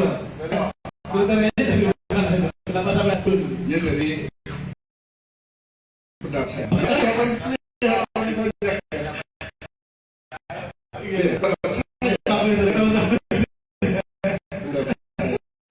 Jadi gini, dulu yang pernah digaungkan itu sekarang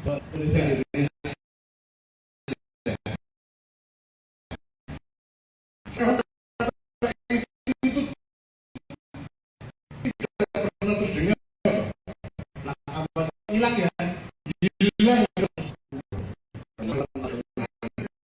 Ini gitu.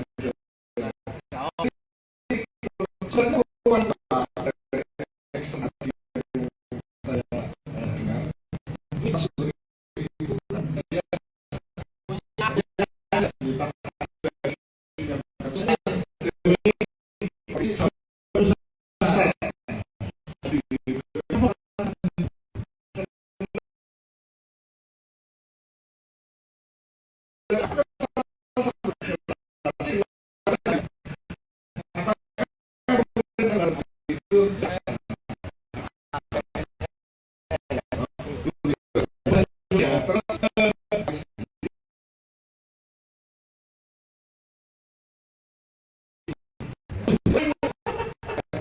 kalau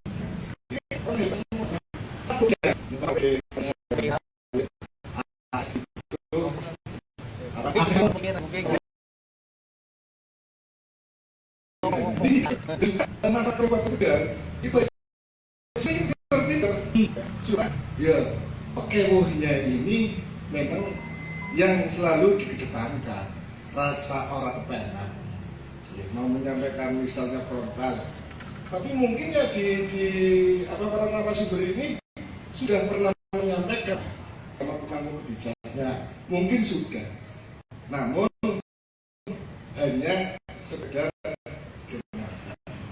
tidak dilanjuti ya? Iya. Langkah follow up ya? Betul.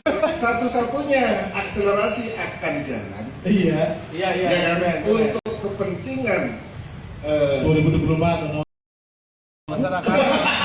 Untuk kepentingan masyarakat. Ini kan cara bagaimana kita itu sebenarnya manfaat kepada masyarakat luas. Itu satu, pemerintah baik ASN atau kebijakan legislatif itu satu, menghilangkan rasa takut, takut dalam apa? Takut menjalankan regulasi. Jangan sudah gini dia mengamang KPK ya, langsung bahasa konsolidasi. Yang terampas hak-haknya adalah masyarakat. Itu menurut pandangan saya. Dan satu lagi, hilangkan rasa ego, mau menerima masukan-masukan dari eksternal dari awal. Kita mau Pak Kadin dan Pak Muslim membuat siklus ekosistem. Dan satu juga tadi disampaikan Mas Bekir, ini harus ada papan garis karena indikator pembangunan dan priorisasi ini yang tahu itu adalah kira-kira itu saja. Assalamualaikum warahmatullahi wabarakatuh.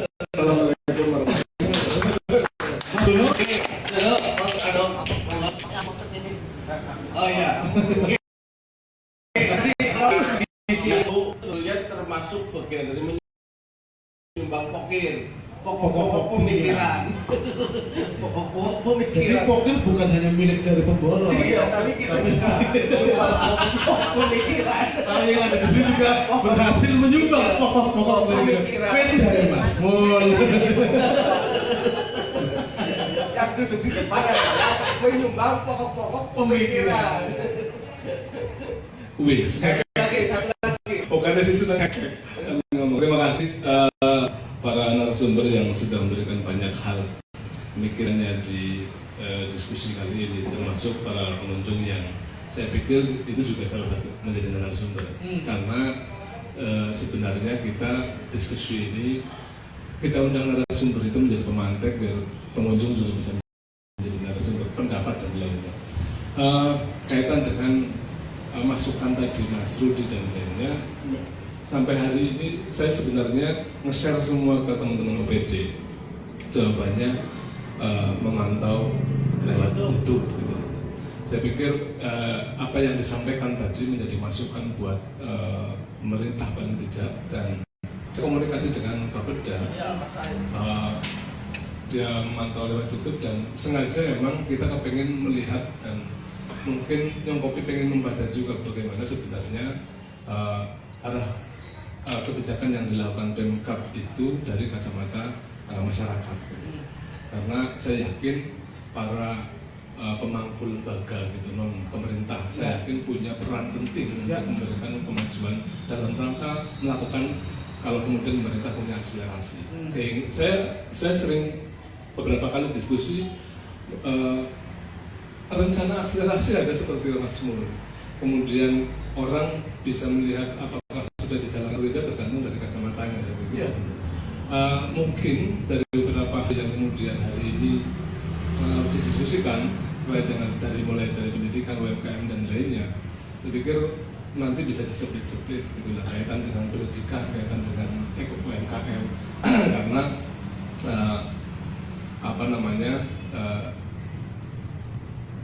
masalah itu sebenarnya banyak yang perlu kita kaji dan lainnya. Seperti yang dikatakan tadi Pak Dr. Prof. Muslim yang melakukan pantauannya dari kacamata Dewan Riset gitu. Banyak yang kemudian masalah dari sisi atau faktor-faktor yang lain yang ini menjadikan akselerasi belum berjalan maksimal atau tidak berjalan, sampai Pak Muslim mengatakan kalau inovasi tidak berjalan. Inovasi, akselerasi dari percepatan dengan dari sisi faktor inovasi tidak berjalan. Malah ada yang mengatakan bahwa tadi Dewan Pendidikan akselerasi di dunia pendidikan stagnan, tidak mengikuti kebijakan-kebijakan pusat dan lainnya, Pak. Ya, saya tidak tahu apakah dari sisi sementara daerah ini kan pendidikan SMA dari ke provinsi kan, terus kemudian SD SMP hanya Pemkab itu hanya mengurusi SD dan SMP. Saya pikir itu Mas Samsul, saya menjawab saja soal yang disampaikan Mas Rudi. Terima kasih. Ya, intinya kita sudah punya pandangan ikhtiar ke sana ya, bahwa tapi kemudian bahwa ketika saya sih usul bahwa ketika orang berempat ini kurang puas karena tidak mendatangkan Bapeda, nanti kita siap untuk mendatangkan Bapeda kalau memang mau. Itu bagian dari diskusi selanjutnya. Betul. Mudah-mudahan mau Mas sih mempertajam catatan diskusi kali ini. Ya, sebenarnya Bupati itu sudah mengadakan satu rapat di Bapeda terkait dengan akselerasi untuk seluruh OPD. Sudah ya? Sudah. Cuma kalau itu di tengah-tengah perjalanan APBD, ini berarti belum bisa dilaksanakan. Mungkin diprogramkan untuk tahun 2022-2023, dan itu menjadi yang perlu harus kita tanyakan ke Bapeda dan DPRD sudah sejauh mana kebijakan pemerintah daerah dalam menyikapi tentang akselerasi OPD. Jangan-jangan akselerasi OPD yang tadi saya katakan itu sifatnya hanya birokratis. Artinya karena ada kebijakan dari pusat kemudian kita mengikuti. Itu yang saya katakan itu berarti tidak inovatif. Tidak inovatif. Kalau inovatif itu kan tidak menunggu. Pasif ya, Pak? Ya, pasif. Yang kedua, ini perlu saya klarifikasi dengan Pak Amin selaku Ikadin. 2019 itu dari pemerintah pusat lewat Kementerian Perindustrian itu sudah berupaya melalui FGD memfasilitasi antara PT Duta Steel dengan Koperasi Tegal Manufaktur Indonesia terkait dengan pengadaan suku cadang mobil. Apakah ini terkait dulu rencana di Tegal ada Mobnas yang akan dipusatkan di Tegal atau faktor lain, sehingga perlu saya klarifikasikan. Kalau ini kemudian sudah bisa dijalankan, berarti ini merupakan satu bagian dari yang tadi ditanyakan bahwa tenggelamnya istilah Indonesia, Tegal sebagai Jepangnya Indonesia. Persoalannya RW-nya belum turun. Itu yang tadi disampaikan. Ya mestinya kalau ini proyek nasional mau tidak mau harusnya itu memfasilitasi. Ya. Karena itu harus kita apresiasi bahwa kepercayaan pemerintah pusat terhadap Tegal itu sudah ada. Ya. Sehingga harus disikapi dengan RT RW. Diskresi. Ya, itu. Jadi perlu saya klarifikasikan ke Mas Amin terkait dengan upaya dari pemerintah pusat lewat kementerian tentang fasilitasi Duta Steel dengan koperasi. Kemudian di bidang pendidikan sudah ada upaya akselerasi, baik di tingkat dasar tadi sudah ada kerjasama antara Tamoto Foundation. Cuma bentuk dari akselerasi di tingkatan sekolah dasar SD dan SMP itu apa? Perlu kemudian kita follow up. Yang kedua, SMA itu di Tegal, kalau di Slawi itu prototipenya itu ada 2, SMA 1 dan SMA 3. Itu sudah ada program akselerasi yang tadi 3 tahun menjadi 2 tahun. Nah ini menurut saya perlu menjadi pembelajaran. Ketika kemudian outputnya bagus, ya itu berarti bisa menaikkan IPM. Artinya kebijakan ini difasilitasi karena ini adalah program mandiri. Jadi kalau anak orang tua itu ikut program akselerasi yang dari 3 tahun menjadi 2 tahun itu menjadi biaya mandiri. Menurut saya itu harus digaungkan supaya ada proses percepatan, mengakomodir orang-orang yang cerdas itu biar sekolah itu tidak harus 3 tahun SLTA. Ya. Ini menurut saya sudah ada, tinggal menurut saya perlunya nanti Bapeda dihadirkan, ide-ide yang masih bergentayangan itu difokuskan, sehingga pemerintah daerah ada amunisi dari di luar ruang-ruang birokrasi. Itu menurut saya penting. Kapan waktunya harus menghadirkan Bapeda, ya kemudian hasil rumusan ini kita bawa kepada bupati, barangkali itu. Oke. Ya. Tepuk tangan untuk ya. Karena Bapeda ini menjadi dapur atau kokinya, meramu segala macam masakan yang disajikan gitu kan, gitu. Saya sih sebetulnya pengen di konteks institusi DRD membaca percepatan dari mulai target sampai yang sudah dilaksanakan sudah sejauh mana. Evaluasinya seperti apa? Iya, makanya nanti mudah-mudahan kita datangkan lagi dan sudah sampai ada capaian itu, sehingga ketika kemudian nggak memenuhi target, maka apa yang harus dilakukan secara inovatif, secara langkah-langkah strategisnya bagaimana?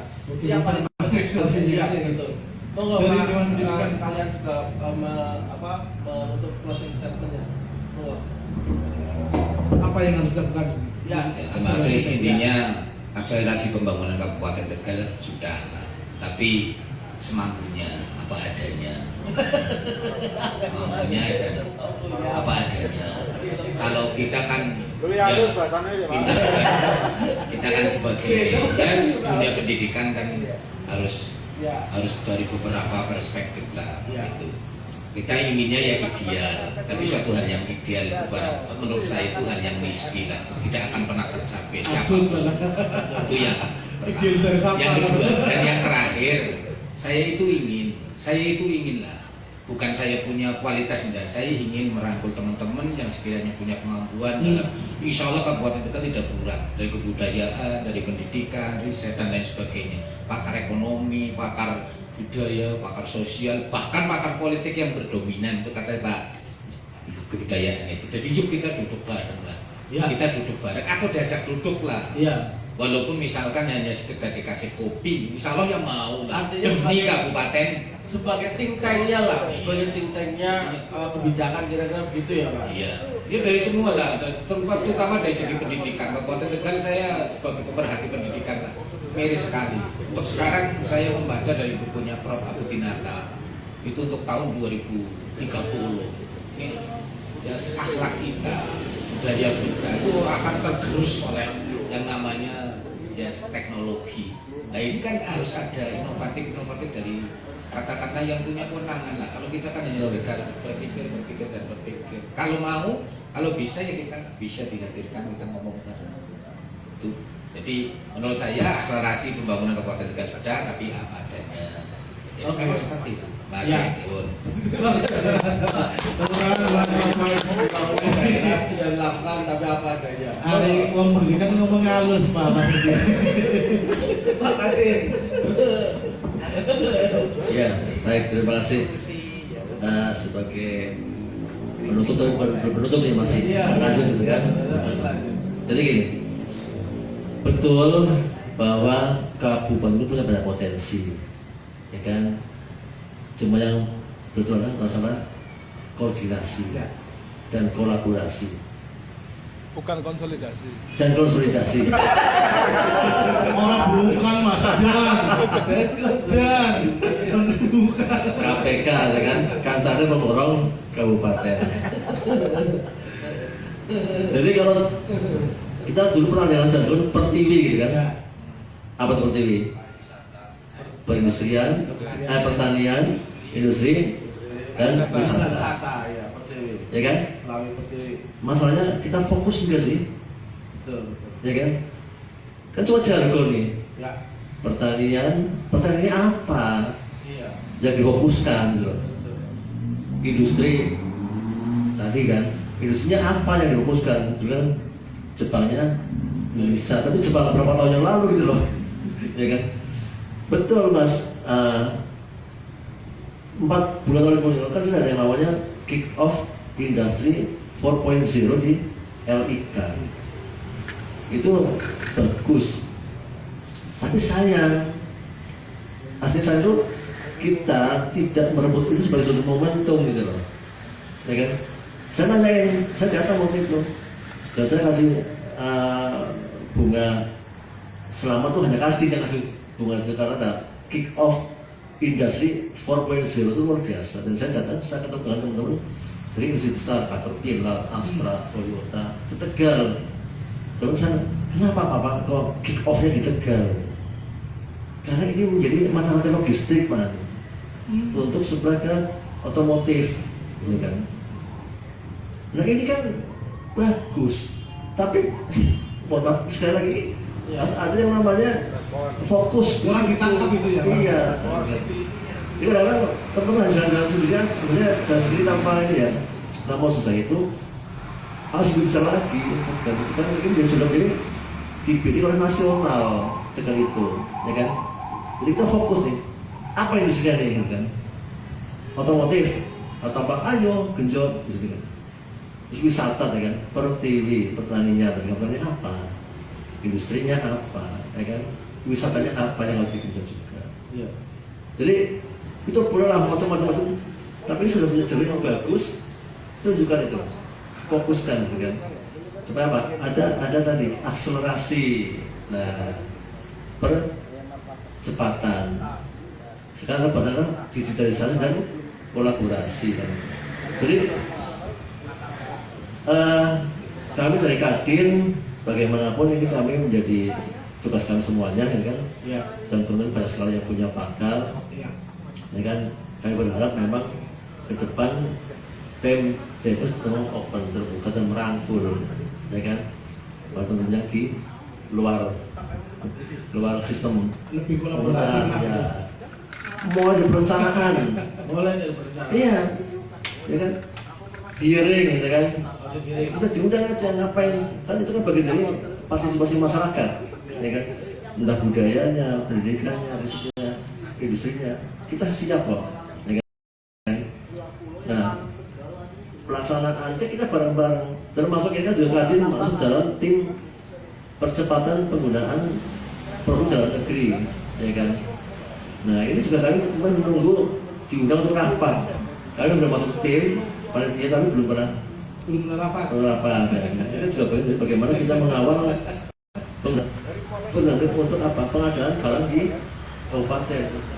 Dan itu se-Indonesia menyerap 400 triliun anggaran untuk pengadaan itu. Itu kan luar biasa. Hanya apa? Itu adalah peluang buat teman-teman UMKM, ya kan, bisa mensuplai pada pengadaan di tiap-tiap kabupaten lewat e-commerce. Ya kan? Jadi kembali ke kita bahwa kita perlu kolaborasi, perlu persamaan, berkumpul bareng-bareng. Potensinya luar biasa mas. Betul. Tapi ya itu kembali kepada niat baik kita semuanya. Ngaten. Oke, terima kasih. Pak Haji Amin. Assalamualaikum warahmatullahi wabarakatuh. Harus lebih banyak kolaboratif. Mas Awe.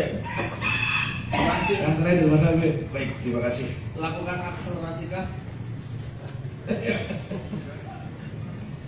Kalau melakukan akselerasi dalam pengertian akselerasi itu begini, seperti air yang mengalir dari gunung ke laut, atau besok matahari yang terbit.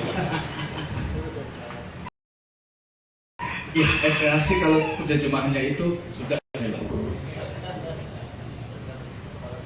Nah, tinggal masalah cepat atau enggaknya. Kalau air bisa cepat mengalirnya, tapi matahari akan terbit besok, tinggal tunggu sore ini terbendam, 12 jam berikutnya kita akan menunggu terbitnya gitu.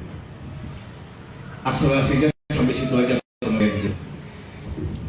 Di akhir statement ini lebih kepada harapan kami selaku Dewan Kebudayaan, beberapa hal yang ingin kami lakukan, baik enggak cuma bicara Tegal secara bagaimana melihat pembangunan, bagaimana melihat percepatan kegiatan, lebih juga secara nasional, dekadensi rasa berbangsa itu sudah mulai luntur, sehingga kami ingin mendorong bagaimana mempertebal kembali, kemudian membangkitkan semangat kebangsaan, semangat rasa memiliki bangsa ini, rasa memiliki Tegal, handal beni kepada Tegal itu kita bangkitkan lagi dengan salah satunya adalah budaya.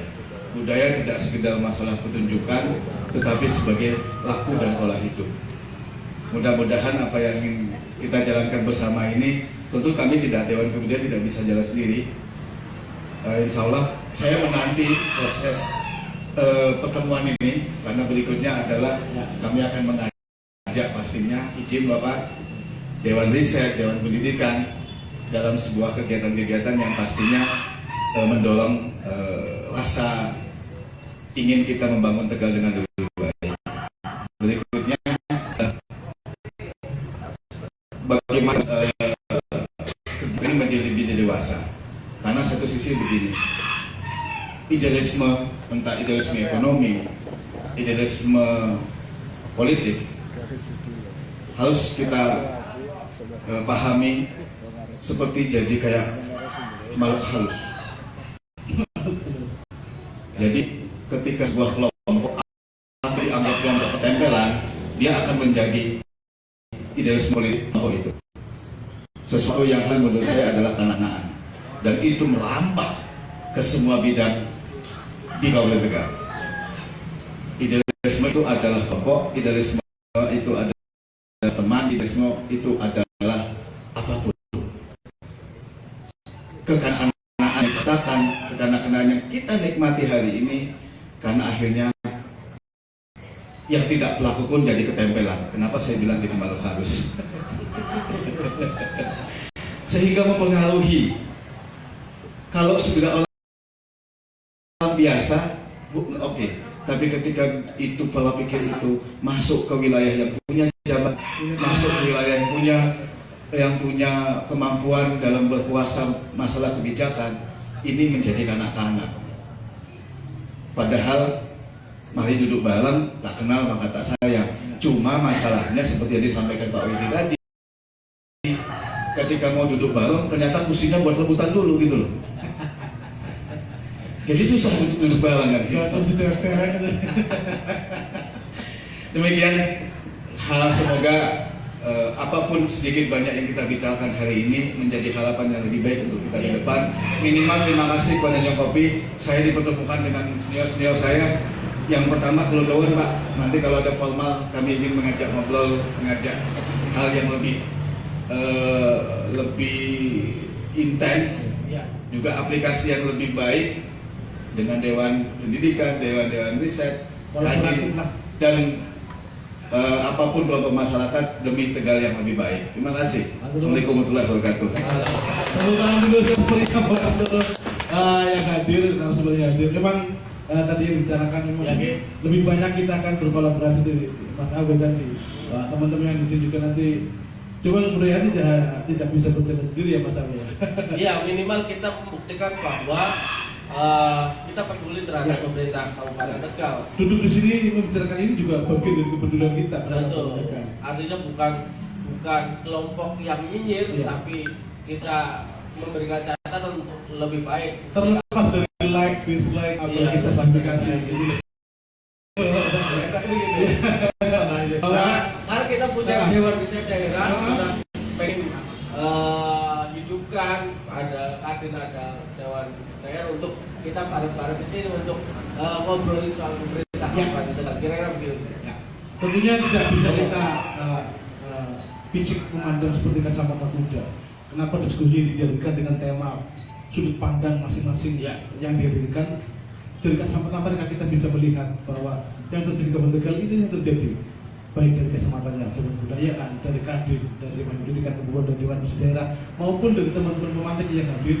Inilah kita bahwa yang terjadi di Kabupaten Tegal realnya adalah seperti ini, bahwa tidak bisa menjadi sombong ataupun menjadi yang egois. Orang bisa jalan dewek, kira-kira begitu ya. Terima kasih. Kolaboratif seperti ini harus kita jalankan bersama. Matur nuwun untuk semuanya. Terima kasih atas seluruhnya yang hadir. Terima kasih atas perhatiannya. Matur nuwun. Assalamualaikum warahmatullahi wabarakatuh. Foto bersama dulu.